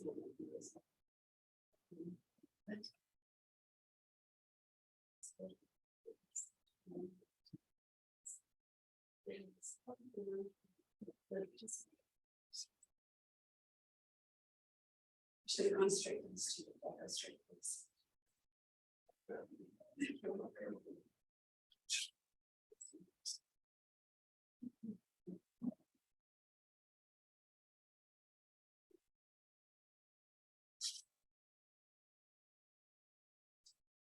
We get some good attributes down.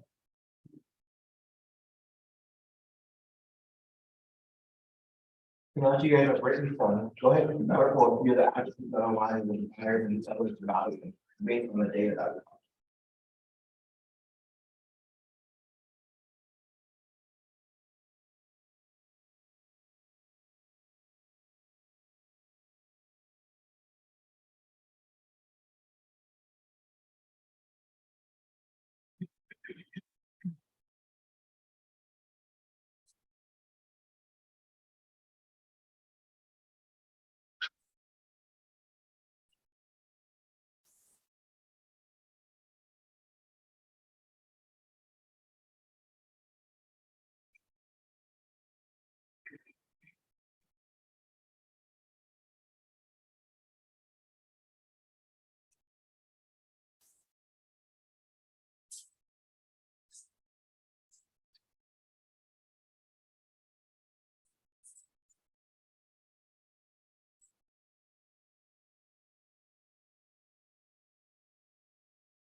All right, so we'll go ahead and move on.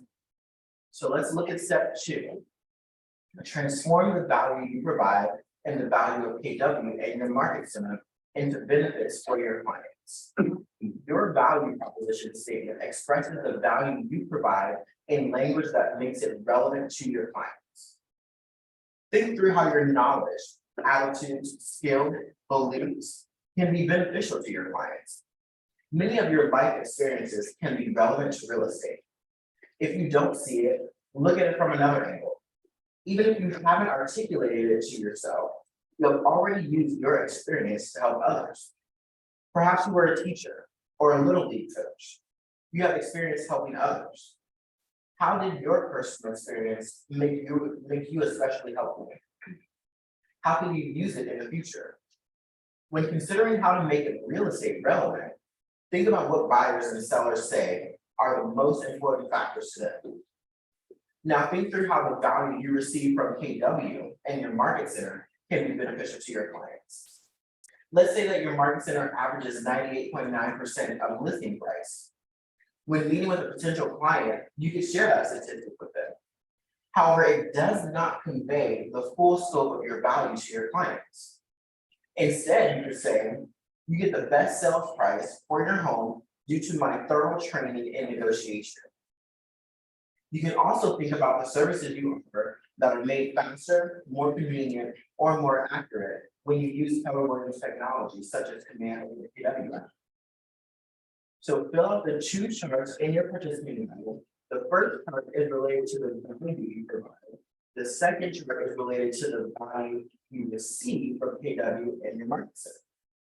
So take a few minutes to do that. Let's say it takes 10 minutes for that.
Any questions or anything, guys? Anything I can help you guys with? Workshop something? I know it's silent. Well, do we have music? I'm just kidding. So the thing about playing music is that like I have to X out all of these screens, then get to Pandora, then get the music going, and as soon as I get the music going, I say, okay, guys, time. Forget it. But I'm really trying to allow time, because I really want you guys to be able to leave today with an actual value proposition. Because I want you guys to be able to, like I said, start implementing these things into your business. If you're ordering business cards, putting this stuff on your business cards, all that fun stuff. I did my value proposition, many moons ago. So mine is not super long, mine is very, very simple, it's simply hustle with heart. That is my value, that's what I bring to my clients, and then of course I go on and like explain what that actually means. But I kept it short and sweet. I didn't want to, I'm not a very long-winded type person, so during these classes, I'm like, it was talking. But yes, I keep it short and sweet, hustle with heart, I feel like that defines me. I'm gonna hustle, I'm gonna work hard for my clients, I'm gonna do whatever needs to be done to achieve whatever goal it is that we set out. I'm gonna hustle, I'm gonna have heart, I'm gonna have integrity when I do it. I'm gonna make sure that I'm bringing the morals and the values that my mama raised me with to the transaction and in my negotiations and in my dealing with my clients and with other agents, right? What sets you apart? So, because I can't bear any more silence or any more number. I really did it. Like I feel like I'm like, oh, let me see if I can distract myself. Now we'll move on to step 3. Build your value proposition. The strongest value proposition for your client combines the value you offer backed by the value offered by Keller Williams and your market center. Remember that it's not about perfection. Your value proposition will most likely change as you learn new skills and gain more experience as an agent. So you have to tell, once again, they tell me now to share my value proposition. I'm jumping the gun. At these days, I'm gonna be like on the next class. But yes, as I stated, my value proposition, like I said, hustle, that's me. That's what I've done my whole life, from working 3 jobs all at one time, working and going to school, doing all the things. I'm a hustler, like I'm gonna work and get the job done.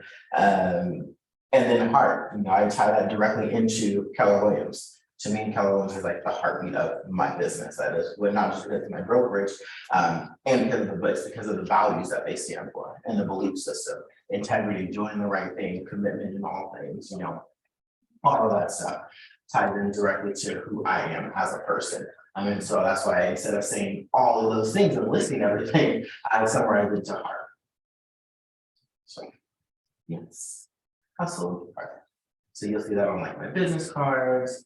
I incorporated it into my logo. I'm just gonna say, do you have shirts? That sounds like a good. I do have a shirt. Hustle and heart, baby.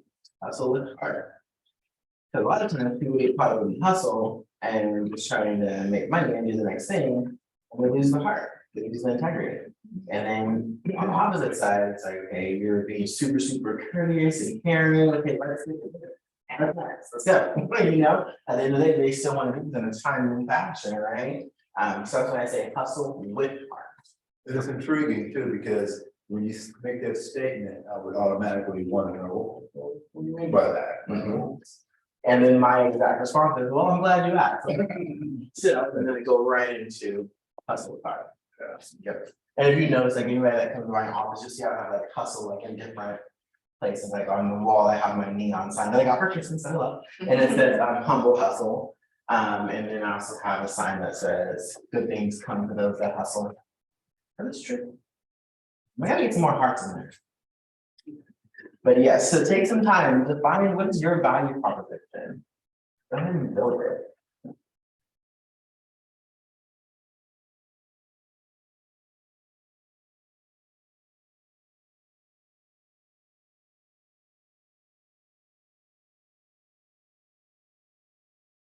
Ooh. Yeah, that's. Okay, we'll sit in silence for 30 extra minutes. Oh. Something actually.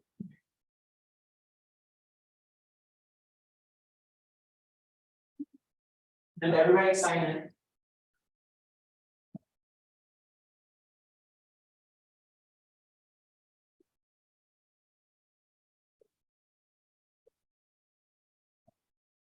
Can we do with a pencil? Yeah. I just want to make sure everybody gets credit. You guys showed up on a holiday, so definitely want to give you kudos.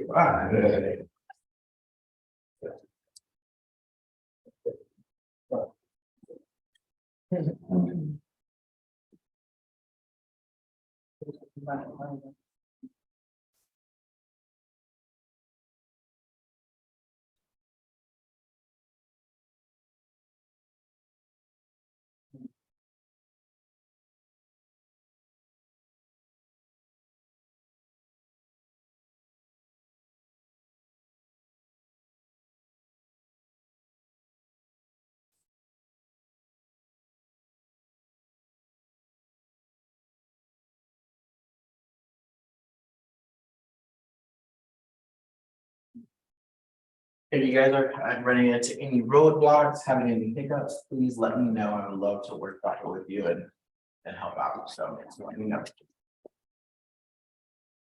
Anything, everybody signed in now? Cool. All right.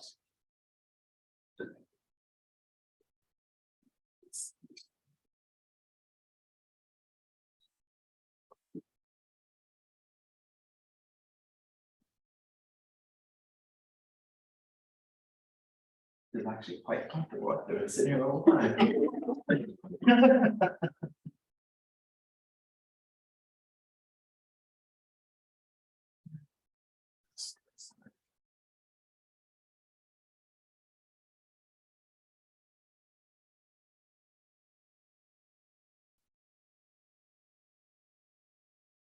Anybody struggling?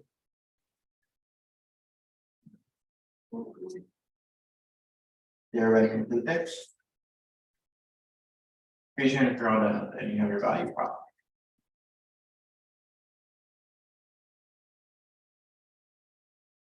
Raise your hand if you can hear me. Like, I'm so good. I'm like bed and stuff. That's one of my biggest fears. Is transporting to an alternate reality where I'm invisible and nobody can hear me. You guys made me feel like I did that for a second.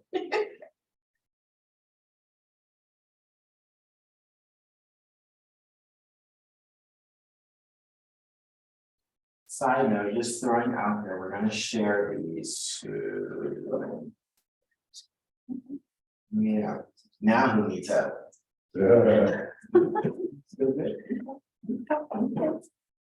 It says to partner up, but because we have a more intimate group and because y'all are my friends, and then you just go around and share them.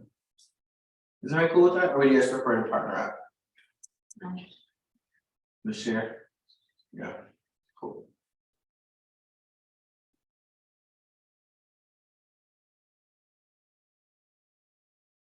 And then seriously, raise your hand if you guys are already done with it, just so I know how much more time to give. And more, so maybe a couple more minutes. Make sure it's answering those questions, you know, what value do you bring, the values of KW. What sets you apart?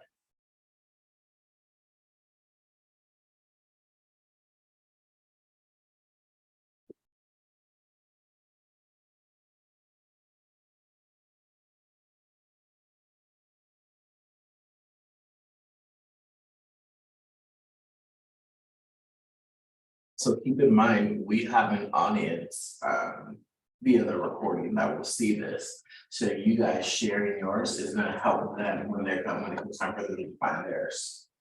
No pressure. Everybody's an instructor now.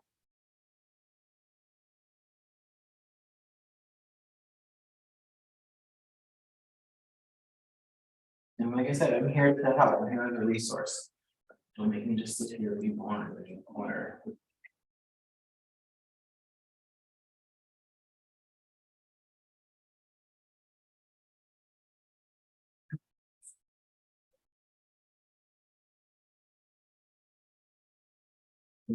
Second one, we'll grab our script manual, because the next thing that we're doing after we go through our value proposition is our dating success with all the new context that we realize we have. Exciting, so we're gonna grab our script.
No, I said I was gonna get a manual, but there were donut holes out there, yes, sir?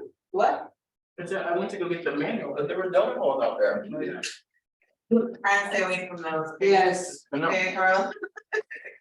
Donut holes, just so you know, I prefer donut holes over actual donuts any day of the week, any day. You guys ever make me mad and wanna make it up to me? Will absolutely be back in my good graces. Who's donut? Where's donuts? Donut holes, Oh, okay. because they're just so user friendly, you just pop in, so do stuff. and- You get those? Excuse me? On. Exactly, wow, you're generic with like the simplest thing, eggs, pop them on your barbecue, put a little bit of ice cream on top when you serve it. Blow your mind, On the grill, on the grill, it gets just a little Brilliant. part. I think everyone wants barbecue donut holes for their next night snack. Thank you for volunteering.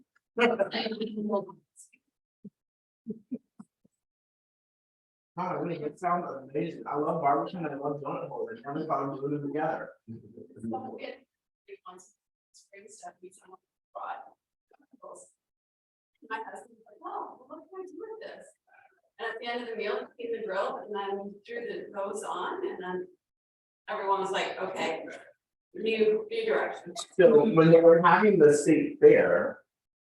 And I think that they still have it, but up in Sacramento, I'm originally from Sacramento. And they have like all the fair food, right, and all the extra stuff like the deep fried Twinkies. They actually have the Krispy Kreme sandwich. Like, so it's like a donut sliced in half and it had like the meat and everything on it. Not that I had three, but you know. Listen, if I was- I'm sure I would have been. Okay, so. We're gonna go around the room and share our value proposition, so you guys got to hear mine, so now it's yours. So, number one. Yes, ma'am. Okay, so benefit to my clients. I can provide bilingual services, Mhm.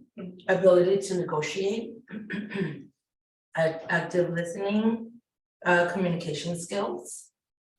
Problem solving and patience. Awesome, so how will we phrase that into a statement? So putting all of those are all great attributes, how do we put that together into a statement? This is what I do. Boom, boom, boom, boom.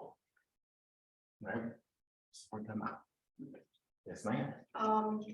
I guess taking care of patients for a very long time, just taking care of people comes naturally for me.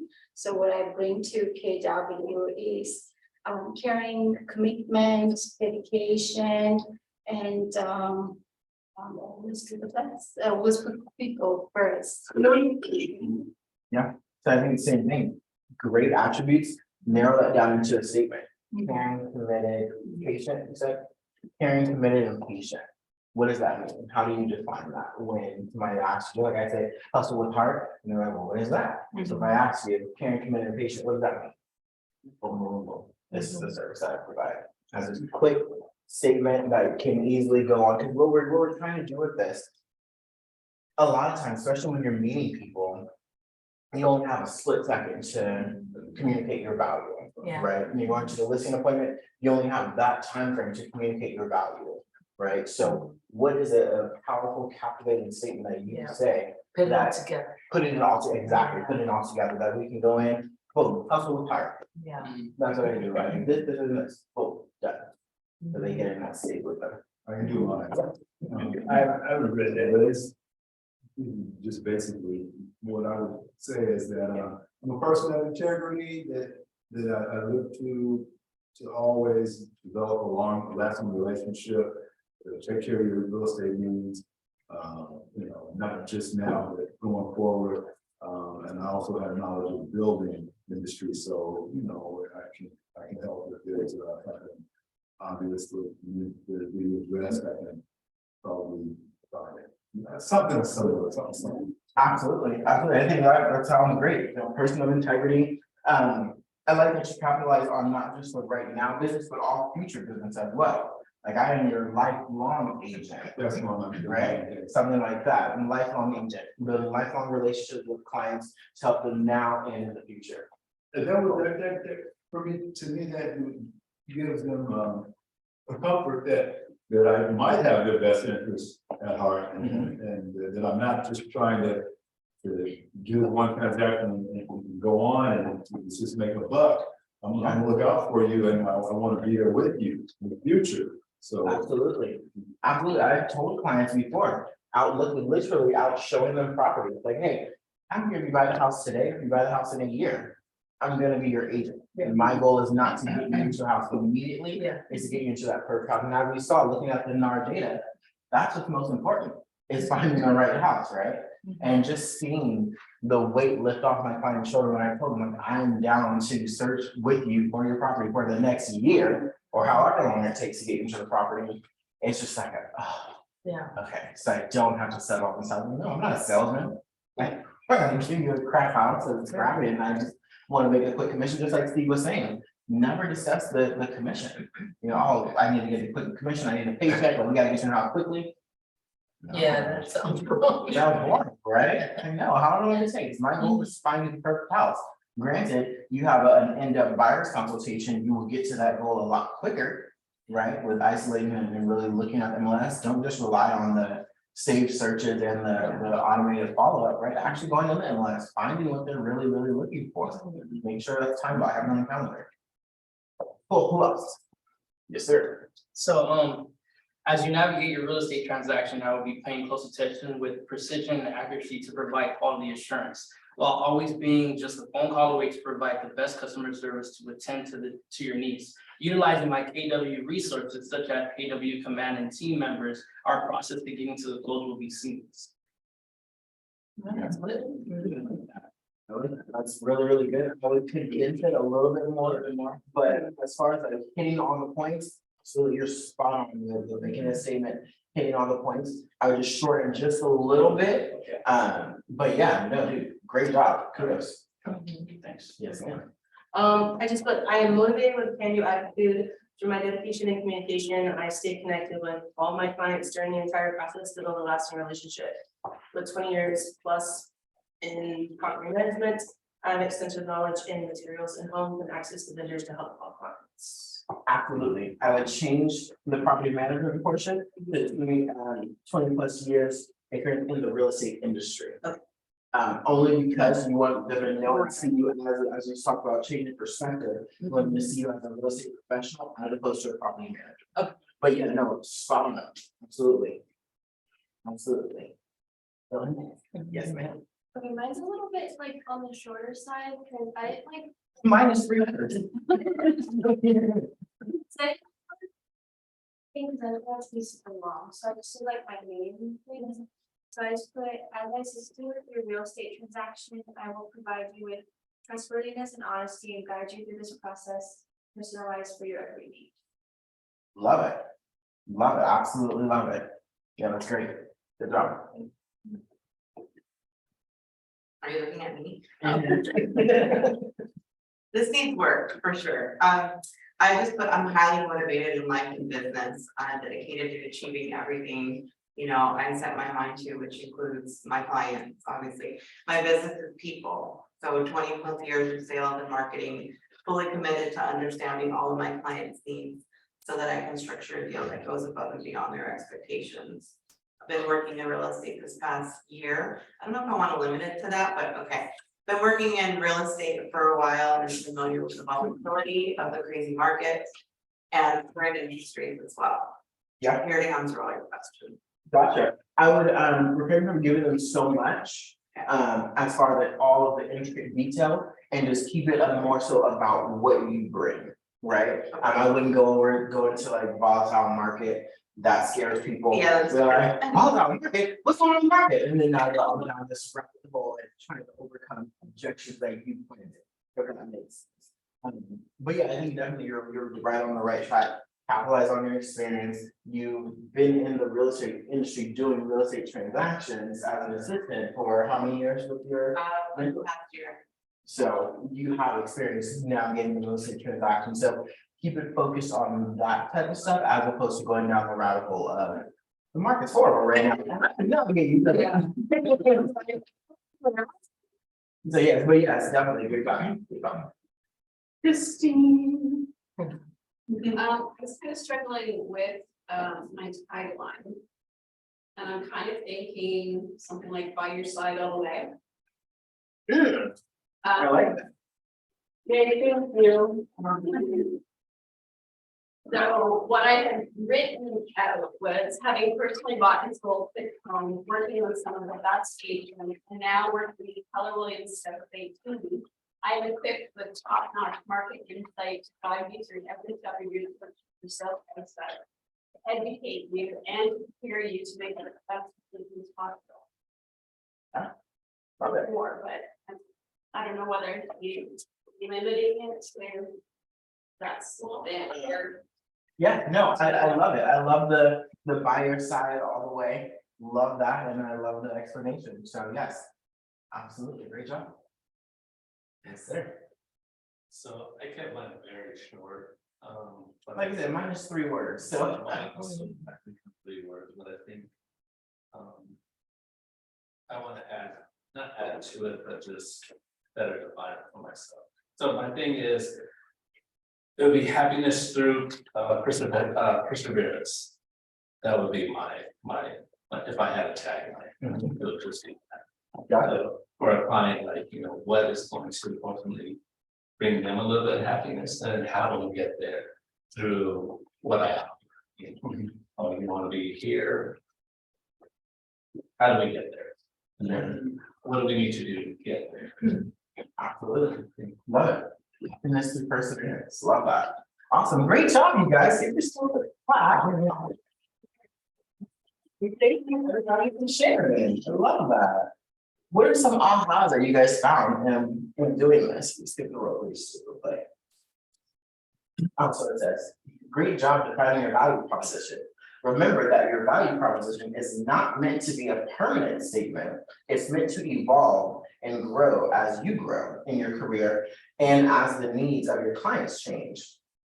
As you become the real estate expert of choice, be sure to evaluate the effectiveness of your value proposition and refine it as necessary. What are your ahas about defining your value proposition? That's an aha for me right there, that it's something that grows and can change and evolve based on times, the client, the needs, you know. Yeah, absolutely. Absolutely. As you gain more experience, I know a lot of you use your experience in your current value proposition. Imagine once you navigated the next 10, 15 years in the real estate industry, buying and selling and managing those transactions. You're gonna be a different person, right? Yeah. You change a little bit, so it's natural for your value proposition to change as well. And when you're building a team, now you have this team of agents that's working with you. In addition to all of KW's team, you now have your own team of agents. You have your own transaction coordinator and listing manager and lead specialist that's now doing the buyer acquisition for you, and you're actually actively searching for buyers for your specific property. So now how does your value prop change? You're a little bit more an author then, right? So absolutely, it's something that'll grow and develop with you as you grow and develop. Great job. So each day and night, you grow in how you think, feel, act, and implement what you've learned. From learning and ahas, you move toward achievement of your big life. And that's what we're here for, right? To achieve our big goals. So I want you guys to write in your participant guide how you've grown in the past in each of the areas. I'll give you guys 3 minutes, and then we'll have some volunteers to share with the group. So taking the time to reflect on what you've learned is important in building your confidence and celebrating your growth. We'll do this activity after each learning session so you can keep track of your learning journey. And now we move to our important success system time where you work in our business together while supporting one another. So take some time to write down how you've grown in these areas.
Anybody want to share different ways that they've grown or different things that they've learned in these areas? I think understanding that the buyer and the seller like have similar expectations from me as an agent.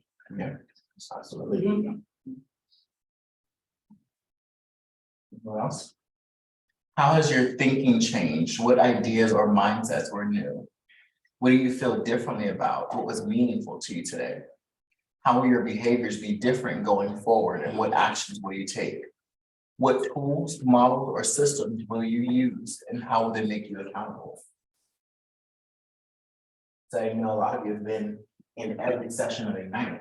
How has your thinking changed from session 1 to now? You guys have learned a lot in a very short period of time. It's only been a week.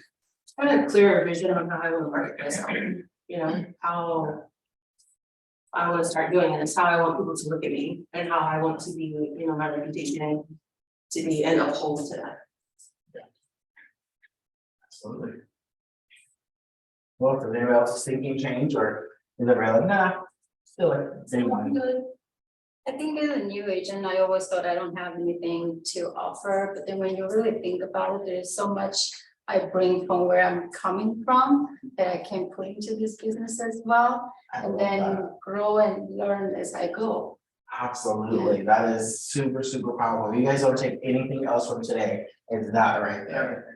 Even as a new agent, you have so much life experience that you bring to the table. Whether it's your personality or different jobs that you worked in, careers, things you've experienced, you know, that's absolutely powerful. And that's what your clients are going to be drawn to. That's what's going to get you the clients, right? Is showing your value and what you already possess. Yes, Keller Williams is great and all the stats and things are great, the numbers are awesome. You are the product, right? And what you bring to the table is what's going to sell. Great, I love that. Thank you so much for that share. That's a great, great and a great dimension of growth for sure. All right. So for the next 2 hours, we will work together on our success system. Wow. Hour and a half, All right. because it's 12:38, so yeah, about an hour and a half. And that consists of 20-minute role play, conversations with the partner, top agents practice every day. Then we're gonna do 10 minutes preparing a call list for the day. This is another system that top agents use to save them time. Once they have a list, they start at the top and call people without hesitation. So kind of like what we were saying earlier about just going through the list, don't cherry pick, call everybody. Then we have 45 minutes of real play. It's making contact and having conversations with as many people as possible with the goal of establishing and nurturing valued relationships so that when people are ready to buy or sell, they think of you first. And then 30 minutes of updating our database with information gathered from our conversations and following up on any promises made. Do this immediately after the real play time while it's fresh in your mind. You'd be surprised how many times I have done calls and made all these promises to people, and then I'm like, oh, I'm supposed to send somebody a list of properties like 3 hours ago or yesterday even. Like, ooh, well, that was gone, next one. No, no. Not the right attitude. Yeah. But yes, these activities are the daily habits of success. I cannot stress that enough. We practice them every day and night, and you will continue with this rhythm for the rest of your career. I promise, if you guys put this on your calendar every single day, you will be successful. 10 conversations, 10 contact added, 10 handwritten notes, 10 5-1 social media engagement, and some type of enrichment. This is literally, a lot of people ask, what do I do? I'm a new agent, what do I do? This. This is what we do. We did the exercise about having your phones and going through and seeing how many contacts you actually have in your phones. That's who you're calling, right? Obviously, we're going to enhance that by doing our own other lead generation activities such as open houses, door knocking, cold calls, farming, all of those different things, right? And hitting our sphere of influence. That is where your business will come from. Just do the activities. Every single day you come in, cool, this is what I do. And as an independent contractor, we don't have a schedule. We don't have a standard scope of work and what we're supposed to do in a day. This is it. It's literally, I know I'm harping on this and beating a dead horse. This is literally what we do every single day. And if you do it, you will see a change in your business. When your business is not where you want it to be, it's because this is not happening. So, you tell me what things are. Yeah, so it's 10 conversations.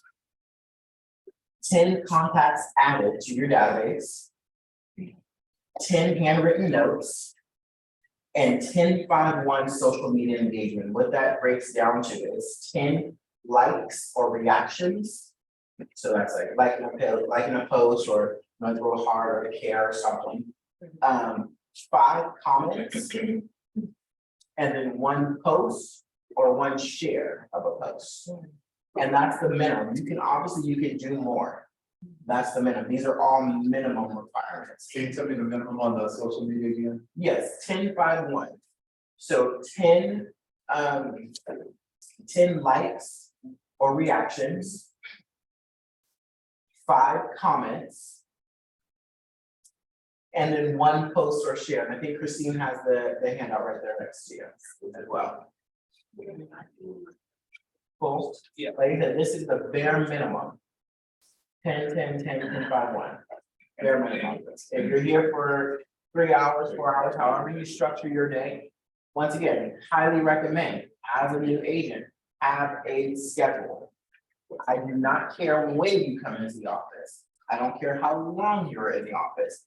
Have a consistent schedule. If you're gonna be here Monday, Wednesday, Friday, awesome. How long are you here Monday, Wednesday, Friday? What are you doing in those time frames? What's the activity look like? Are we being purposeful and productive in those time frames? If you're here twice a week, Tuesday, Thursday, cool. How many hours a day?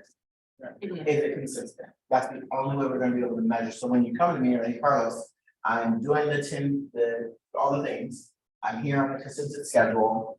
I'm not getting a result. Cool. Now let's isolate. Maybe it's not the activities that you're doing, maybe it's the scripts behind it, right? That gives me a better gauge to be able to isolate and help improve that performance. And making the calls, but I'm not making appointments, awesome, let's go over that script. Yeah, making the appointments, but they're not actually signing the contract, cool, that's another script, let's go over that.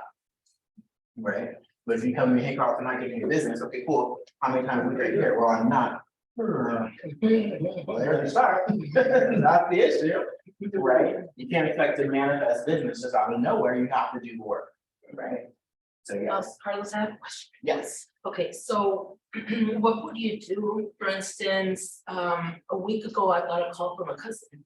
And she said that her two sons want to purchase a house. They're both military, so they want to use their VA. awesome, And I said, yeah, let me go ahead and contact them. So what I did, I sent them a message, both of them. And, you know, of course, I said, you know, you already know I'm a real estate agent, you know, if you need any assistance, please let me know, you know. And of course, I said more. And they did see it, because I did see that they saw it, but they never got in contact with me. So at this point, do I proceed and send them another message, try to call them? Or should I just wait and see if they're just trying to? I absolutely would treat them like any other referral. Instead of sending them a message, I immediately pick up the phone and call them. Yep, the minute you gave me the number, like, hey, they're interested, cool. Hey, just wanted to reach out, Mom told me you guys were looking to buy, like, awesome, let's get this process started, let's set the expectations, have a conversation. Cool, can you guys come to my office on Monday for a buyer's consultation, let's go over the process, we'll break it down. Have my lender there, they'll be able to zoom in, whatever, so we can have that conversation, get the process started. How are you showing up for them, right? Even though they're a family member, Yeah. you'd be surprised how many family members go with other agents Yeah. because that agent was persistent. Mhm. Right, and I wouldn't wait a week, I would. Every day, and then we talk about 10 days of pain, did I mention that before? I remember that 10 days of pain, so whenever you get a new lead, this is something that I learned when I was on a team. We were doing, it was like Zillow leads, and so whenever the lead came in, we would give them a call, we didn't get a hold of them that day, call them the next day for 10 days straight, 10 days of pain. They're going to answer at different times of the day too, because you never know, they might be at work, they might be busy, lunch, whatever. Excuse me. Calling them for the next 10 days. Number one, the other agents that got that same lead are gonna follow up.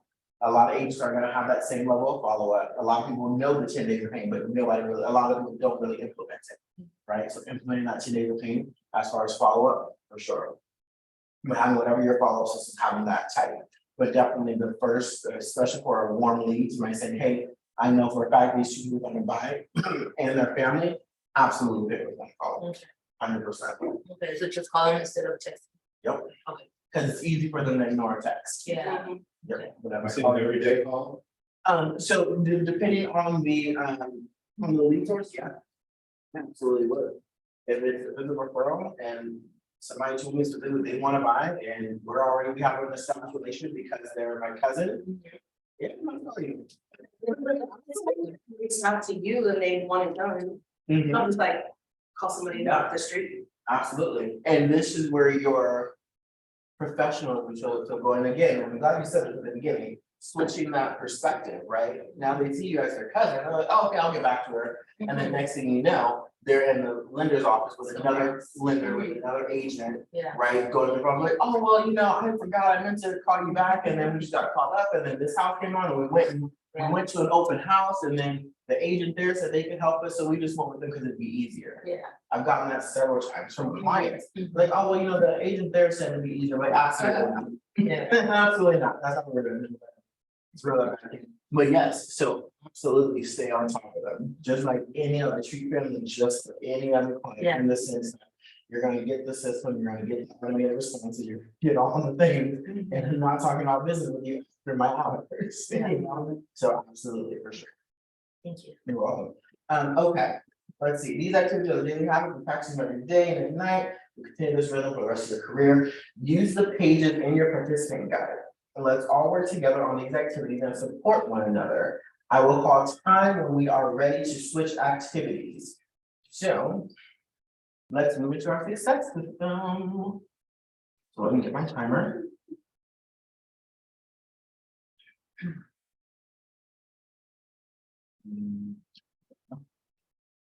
All right, keeping in mind that the purpose is to develop the mindset, skills, and tools you need to build relationships and secure an appointment with a potential buyer or seller. Your daily success tracker includes 10 conversations with your sphere, people you know and who know you, 10 contacts added to your database, name, phone number, address, and more. 10 handwritten notes express gratitude or let people know you're in real estate and appreciate referrals. Utilize the 10-5-1 model for social media engagement and then some form of other enrichment. You'll be accomplishing many of these goals during the success system time. Keep doing these activities outside of your class time, our time together as well. During the final update time, you may also write notes and engage with social media if time allows. Any questions on this before we get started? For the social media, the 10 likes, does it have to be like real estate related, or are you just saying 10 likes from any of like the people that you follow? Yep. Okay. 10 likes. That's one thing I know. I've gotten a couple of questions about social media. It doesn't always have to just be real estate related. That's how people exactly. Like anybody. Yeah, just like anybody stuff. Yeah. Now I'm not saying just go through the you know. And like I said, this is the bare minimum. The bare minimum you should do is 10 likes. Right. Or reactions, right? I shouldn't do other reactions because that's what gets people's attention. But then also with what do you post? It doesn't always just have to be just go on the market, new listing, open up. It's like, are you a robot? Yeah. Like, be real. You know, take pictures in class, like learning and igniting, you know, brand new career loading soon, like things like that, things that are gonna engage people, right? If you're going on vacation, take a picture on vacation, post that on your social. You're trying a new restaurant, new ice cream spot, post that. Random things that happen throughout the day, post that. You know, that's how people see you as a person, and you don't come off very salesy. Yeah, Right. and then they remember you. They remember you. Yeah. And then when you make that phone call and you call them, like, hey, didn't you just go to Santa Monica the other day and you were on the pier and then is it the Ferris wheel? Like, oh yeah, we had so much fun. Yeah, Lost our conversation. Exactly. Yeah. It makes them feel like now they're in relationship with you, right? And people do business with people they know, love, and trust. Yeah. Right. So that's how you build that relationship. Have a strong social media presence. That's not just all of the home they used to. Right. Or just open houses. Or listings. We got them scrolling to their page. Yeah. Absolutely. Feel free, grab some snacks you guys want. What about the 10 contacts? How do you go about doing that? Yeah, absolutely. So you ask the people that you're reaching out to. These are your sphere of influence, right? These are your friends and family members. Ask them like, hey, who do you know that would be interested in maybe getting some more real estate information or information on the market? Or a neighborhood nurture, information about their specific neighborhood and their property values, right? And then also, if these people are not already in your database in command, add them in there. That counts as a contact. So the contact is gonna be one that you get from your conversation. Either Which is already a contact. Yeah, it can be either one. Sorry, if I can interrupt, so there's the conversation, and then there's actually adding your database, there's adding the contacts, so it's about the technology component. Or Okay. having a tracking mechanism for conversation. All right, yeah, because I'm thinking, okay, I'm making 10 contacts with these calls. And then how am I gonna get an extra 10 new people? Yeah, so you can do both. So you can count them as the 10 contacts you're adding to your database if they're not already in command. And you can also ask them who else they know. Yeah, Yep, and then that'll give you a contact. Like I said, like you used the example earlier, I asked my partner, obviously he's in my database, and I'm still asking him, he's kind of out of one of my conversations, and I asked, hey, who do you know that might be interested in buying, selling, investing in real estate, or might be interested in information, whatever your script is that you utilize, and then he gave me 2 names, and went, boom, and then there was 2 extra contacts that I added to my database.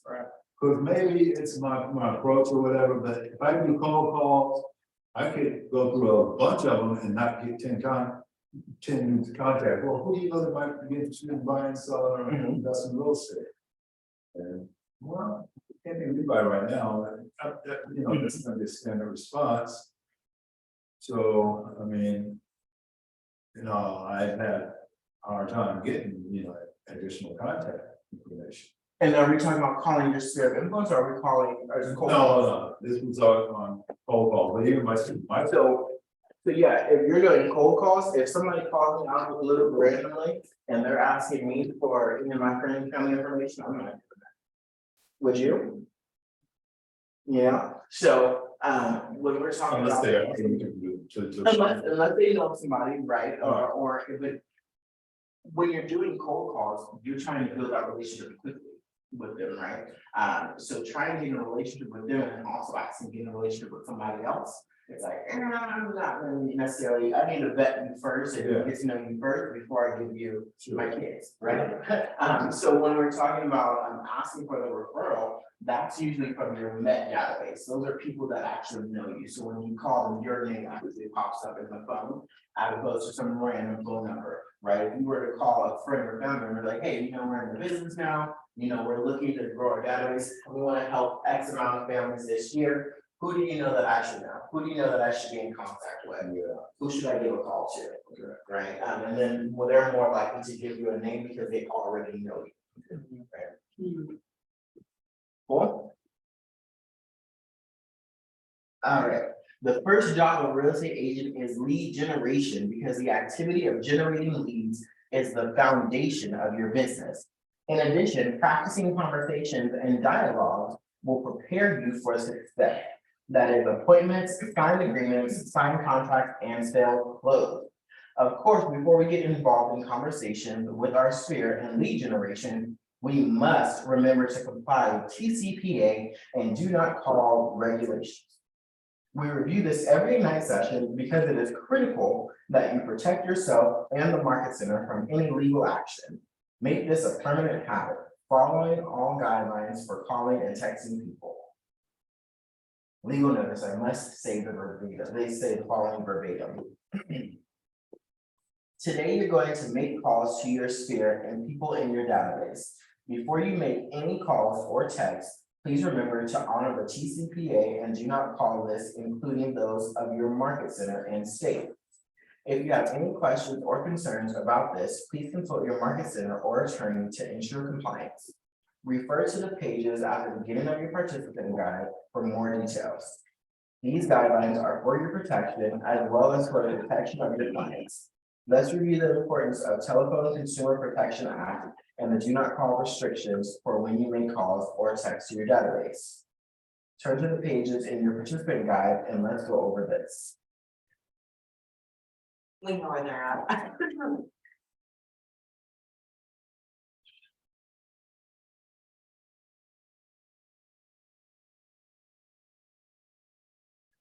There you go. Here they are. Everybody read this.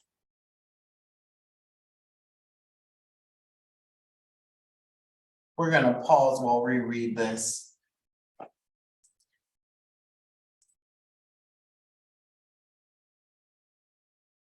Awesome. Now that we've gone over the TCPA compliance, let's go ahead and dive right in. All right, let's begin by getting our mindset primed for success. We do this with an affirmation. An affirmation. You hear that accent? We do this with an affirmation. So, oh goodness, this is gonna be everybody so uncomfortable. Everybody stand up, please. And we're gonna read this out loud together. Everybody see it? 1, 2, 3. I engaged every conversation in a single conversation. People is to be.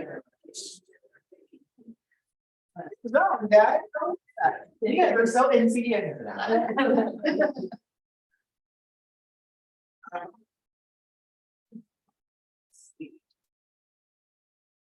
So we're going to role model the chosen conversation with a volunteer. Let's look in the participant guide. And locate the remind them you're in real estate conversation on page C7. Is that in your participant guide? That's what it said. There is no letters. You'll all get a copy of this. The conversations to spark your career. Nobody has this? Is that in the? I mean, you have to be up there. It should be in your participant. That's what they said. You guys have searching your participant guide? What? Right. Chapter. I don't. Yeah, Yes, yes. yeah, What page is it on? it's like all the way at the end. Oh, wait, that. It's like on C.4. See?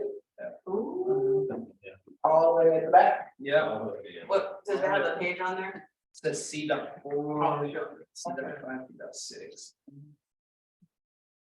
I can't remember if it's in the end of the participant guide or if it is just a separate. I know if you're looking at, if you're using the, Harvard University one, it's a separate document. Called Conversations That Spark Your Career. There's a goal over here. It's really cool. I'm going back to the one. Conversations? Yeah. Yeah, actually, we get all the things. Yeah, what page though? C7. You know, like if we put it in ours, it's Yeah. number, so. I'm looking to see if that's. Just go all the way to the end. Okay, go down. That's a big document. It's not a, it's 28. Pages. Thank you, dear. I think we'll just- Page 328. It's called Remind Them You're in Real Estate. Really big expert conversation, wonderful.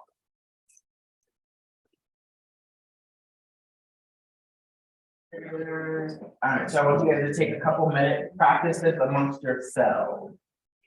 Going through the script. Hello, this is Carlos. Do you have a moment?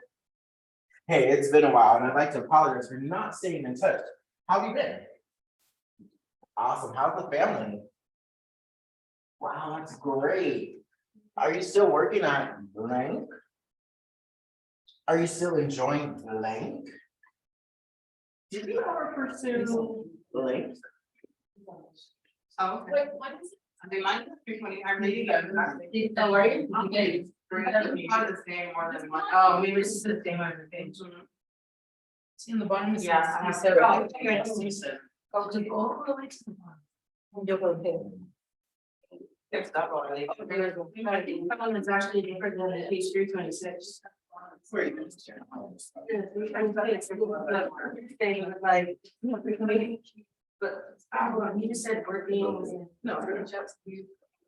Yeah. Got it? And then you get it. It's pretty good.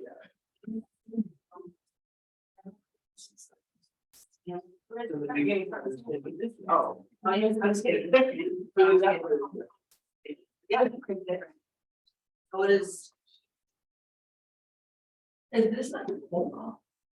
Not necessarily a cold call because someone is here. Okay. But to be quite honest, exactly. Okay. So to be honest, we all talk to the same maybe 15, 20, right?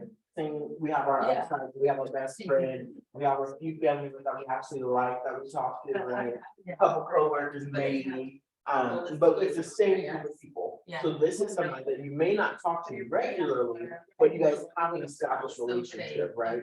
Maybe you haven't talked to them since Thanksgiving, or maybe it's a family member that you saw at Thanksgiving, and you just haven't chatted with them in the past month or so.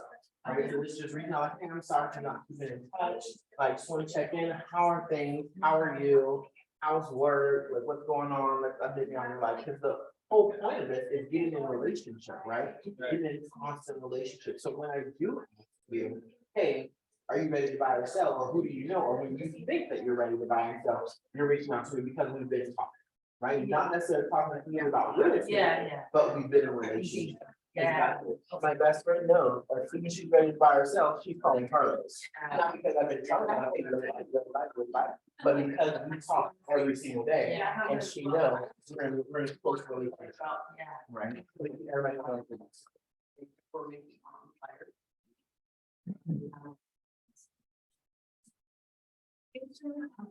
Yeah, no, I'm sure I'm doing here.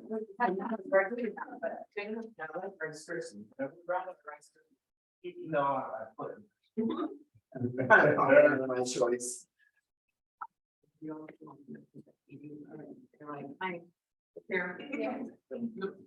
So going through this script, let's read through it real quick. So we do the forward stuff. I've been busy growing my real estate business with Keller Williams South Bay and working with great clients like you. Or meeting great people like you. Or however you want to word it, right? I wanted to share that I have a personal goal to help X number of families get into a home, get into the home of their dreams this year. As you already know, I'll do whatever it takes to help people. Can I count on you to help me reach my goal? Or I'd like to share my free real estate app with you. It's so easy to check out what's for sale and for what price on your street, in your neighborhood, or any place in the US and Canada. I can send you a text link. Does that sound good? Or I'd also like to offer a real estate update on your neighborhood. All I need is your current street address and email, and you'll start receiving it right away. You can also add additional neighborhoods you're interested in.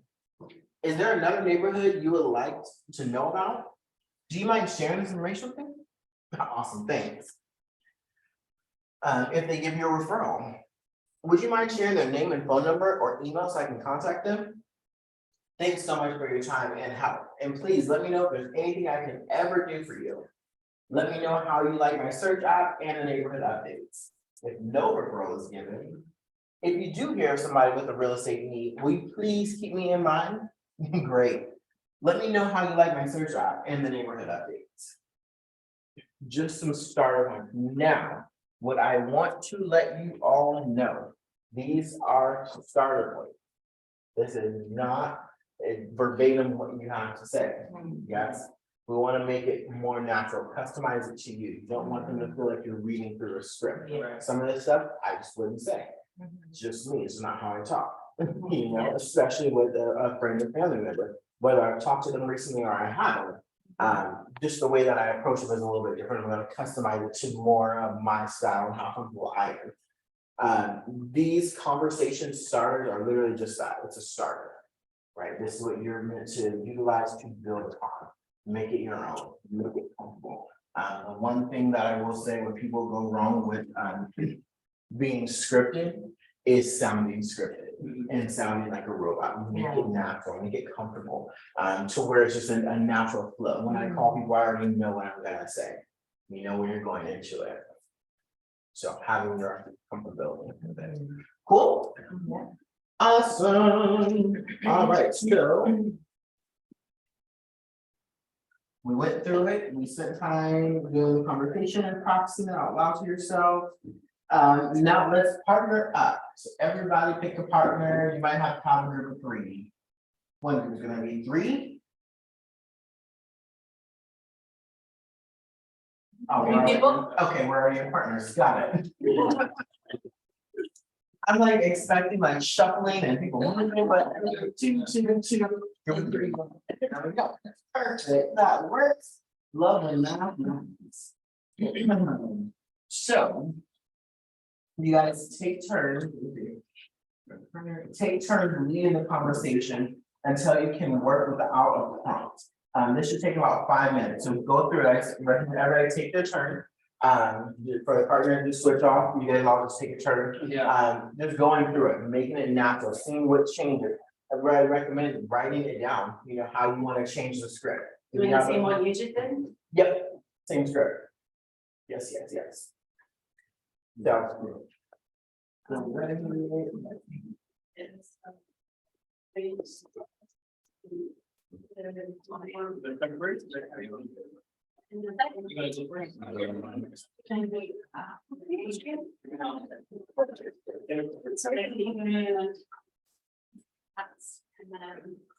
Hey, this is Christina, do you have a moment? I know it's been a while, but how have you been there?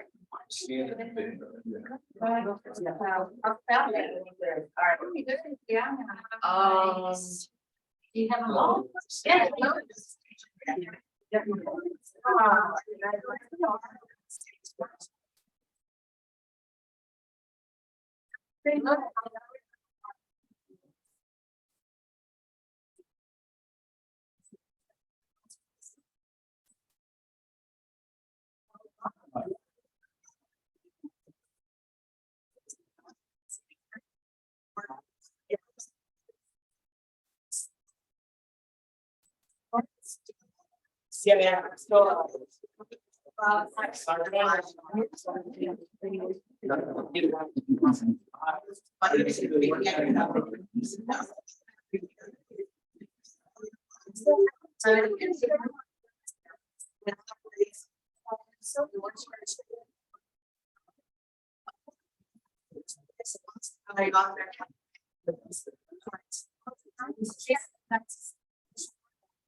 All I need is your.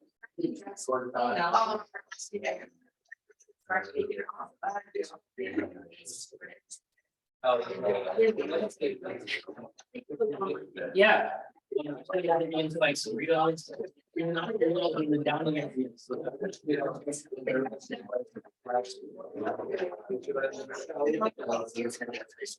But, yeah. Then,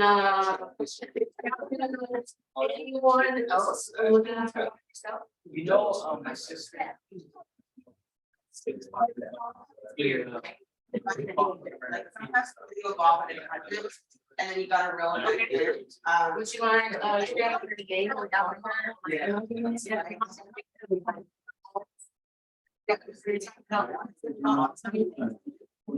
Both good. I'm ready to try it.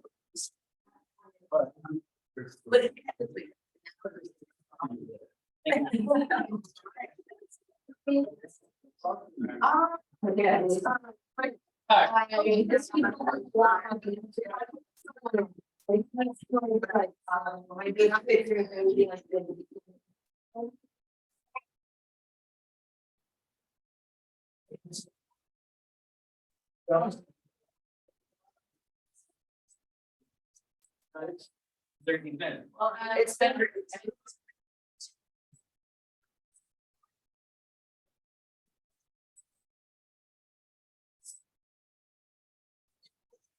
And the born.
I think. Yeah. So I wanted to share that I have personal joy.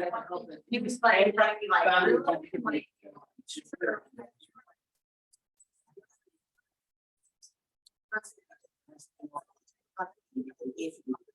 My fault. Like, do it again.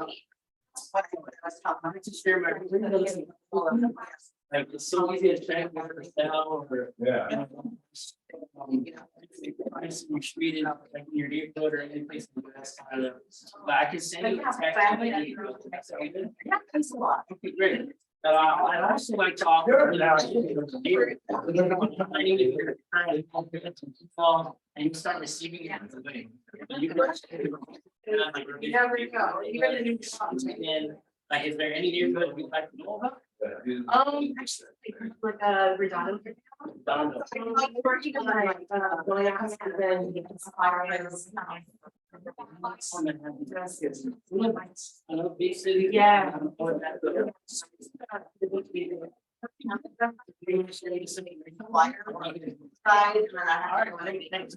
Definitely looking at the things in that.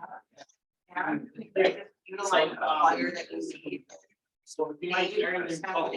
Sign That was the referral. Oh, so you. Yeah. Oh, Yeah, okay, so- yeah. So, yeah. Say if you have like. It's looking stuff on yourself. I mean, now that you're looking to like. And then I created then I made a copy of smaller size. Is looking to get something a little bit bigger. But I don't have any- They're not gonna be the big. No, it's worse than that now. Okay, So you can do like the social thing, or you do this. Is that what you mean? Do you mind?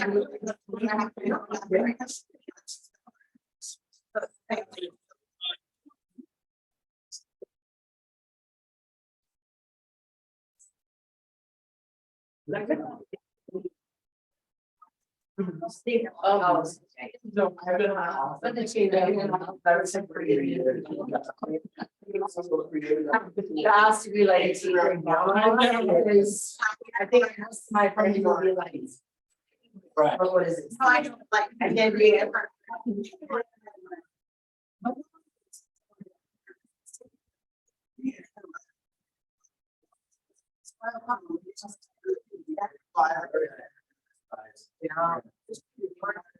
They want to. Trying to figure out. I used to manage. Oh.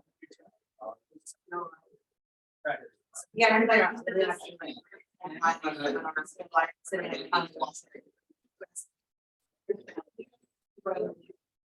And like.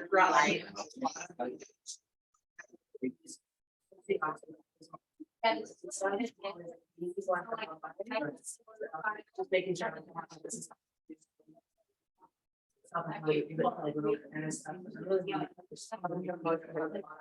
Inspired.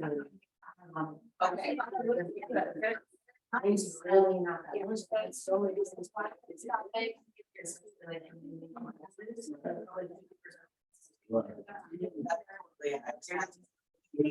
Yeah. It does, you know what I'm saying? Right. But I think like, you're doing it like, do like less because we need to be like, oh, so.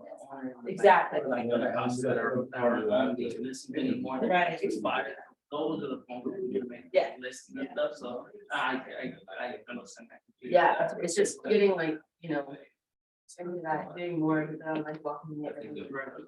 the- One more that makes everybody a good time, too. It's like, one of my neighbors. So I'm talking to her about this stuff. That's. There are new people coming to the area, another registering. Because we're so and stuff like that.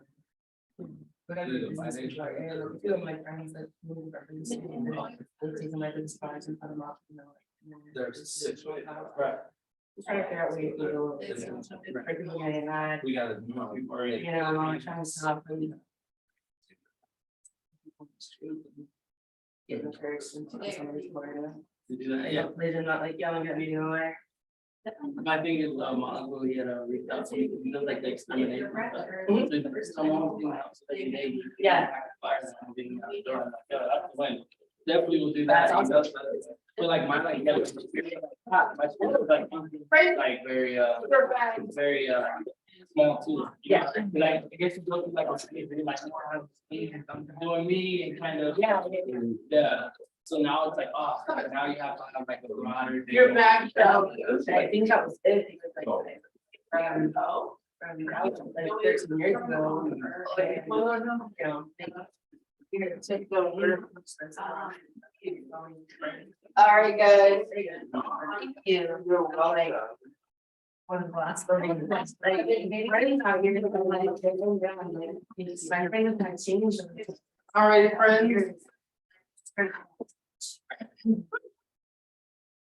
All righty. So the next portion, did everybody get a turn? Everybody got a turn? Yes. How did it feel kind of being able to digest it a little bit and break it down? Better? Good. Good.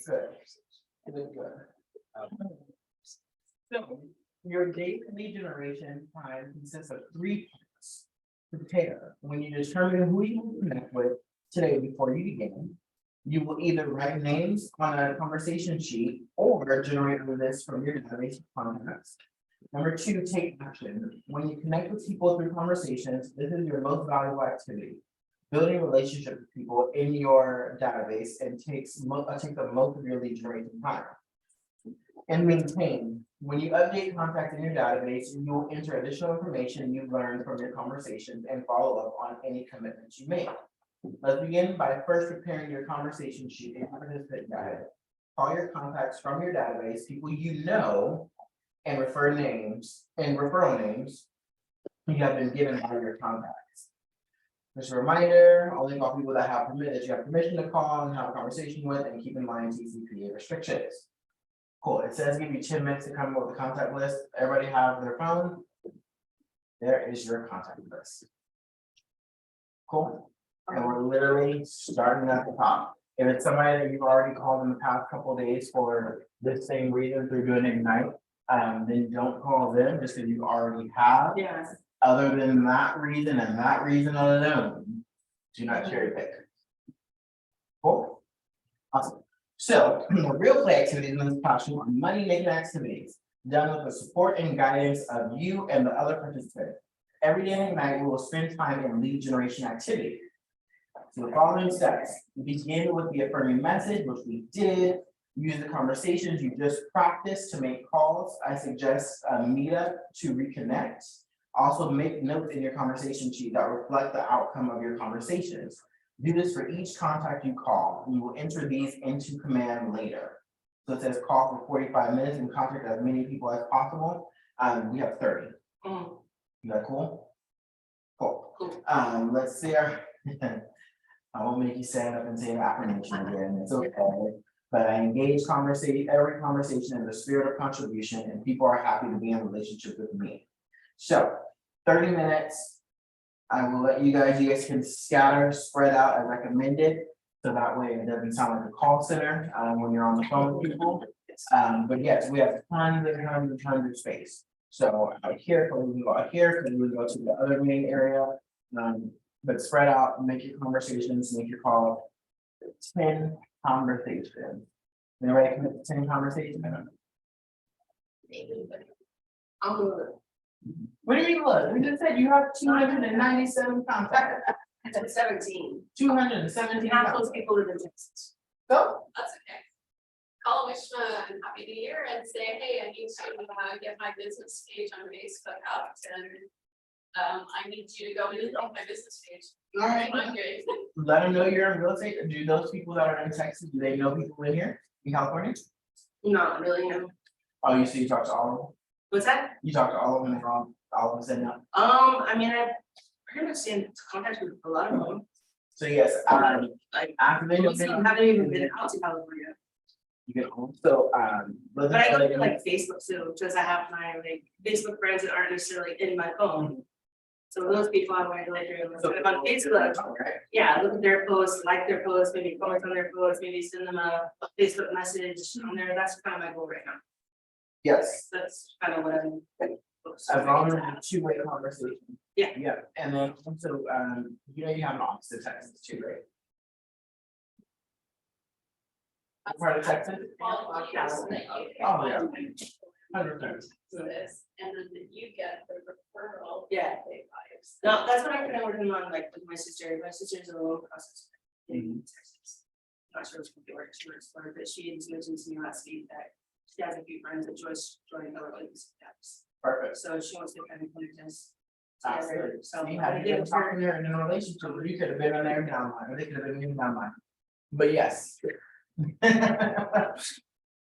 So yes, reach out. That's 10 conversations, two-way conversation. Ready, break. We have 29 minutes and 34 seconds.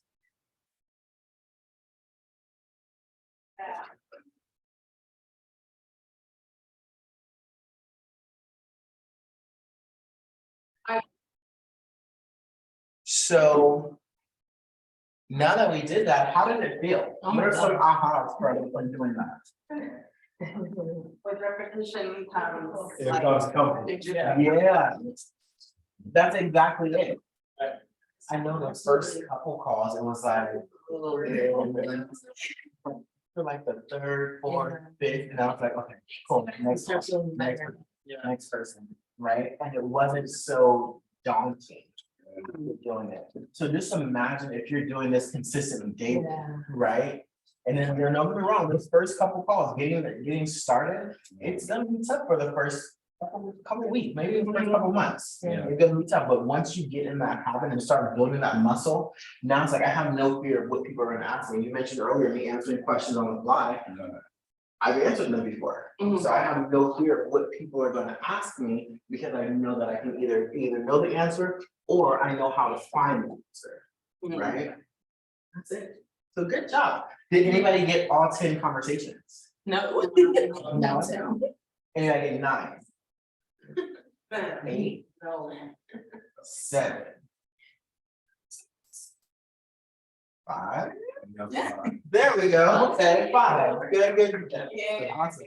So yes, I know we were chatting just a moment ago for those of you that didn't hear, about ending the conversation. A lot of people get chatty and they want to keep going. They want to, because now we built this relationship and we want to be super personal and we want to be friendly and we want to have purpose, right? So we want to be personal and purposeful, right? So we want to make sure that, hey, I'm calling you to build a relationship, but in our minds, I'm trying to get to my 10 contacts, right? So if we space it out, cool, we have 30 minutes. I need 10 contacts, cool, I can stay on the phone with them a maximum of 3 minutes. As soon as we get to that 2 minute, 30 seconds, awesome, now I'm trying to wrap it up. Yeah. Right? Yeah. Right, it's supposed to be just a quick touch, a quick call. Granted, we usually have 45 minutes to do that, and just allocating your time wisely, right? So if we're doing it, if you're coming in doing your Legion for 3 hours, cool, what does that look like? How many contacts should you be hitting? Typically, they say you need to be able to get through 15 actual calls and conversations in an hour. So, yeah. So that's like the typical like dialing standard, there's 15 calls per hour. So what you're thinking about it, we're in Legion for 3 hours, that's what, 45 calls? Yeah. Let's say, we just round it to 50. Let's just round it up to 50, because math, not my thing. So 50, let's say 10% of them actually answer, that's 10 actual conversations that we're actually able to put into our database, and the metric is 10. Right. I found myself, a couple of them telling them that, you know, well, I'm actually in class right now.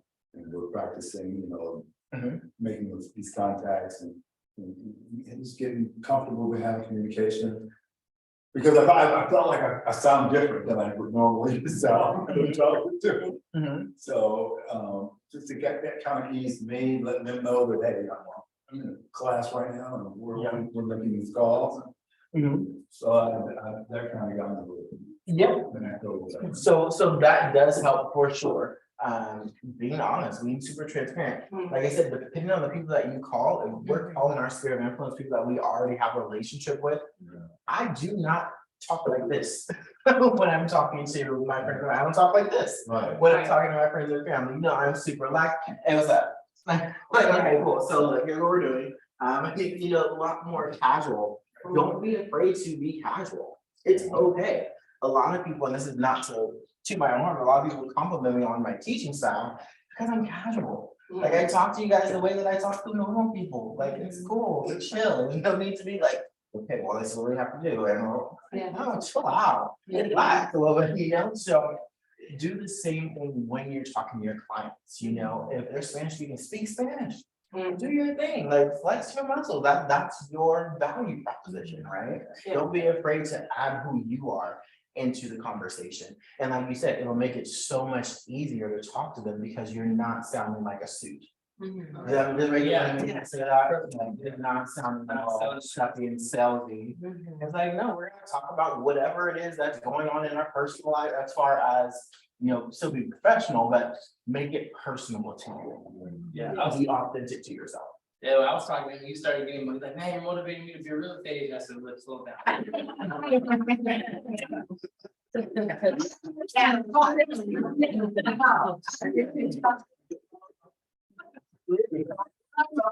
Agent after you buy.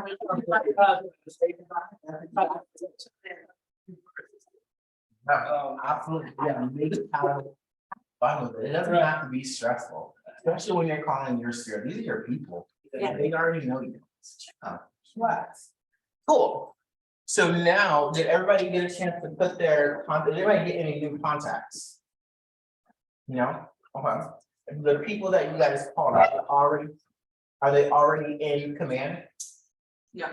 So I would spend some time, the people that you guys called, however many it was, put them into command. Because what you're gonna do, you wanna set follow-up. I know we talked about not calling the same people over and over, put them in command, put them on a quarterly call plan. That's once a quarter, so 4 times a year that you're reaching out to them via phone, right? But that's how you start building the system and automating it to make it easy. So now when you come in, boom, you just open up command, it tells you who you need to call, who you need to send an email to, who you need to text. It's right there on the task because you built those smart habits, right? And that way okay, cool, I already talked to this person and this is what we talked about last time. We talked about them going on a family vacation, they're going to Hawaii, blah, blah, blah. So now next quarter, when you call them, how is Hawaii? How impactful is that, right?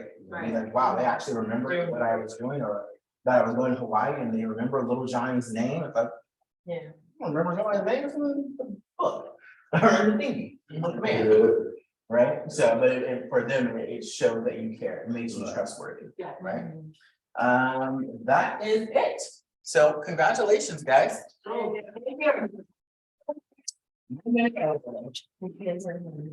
Thank you. We will see y'all tomorrow. Yes, session 5. Session 5 with Gary Hill. So be here. Don't forget to be on time, y'all. 10 a.m. Yes, 10 a.m. See y'all tomorrow. Bye, virtual land.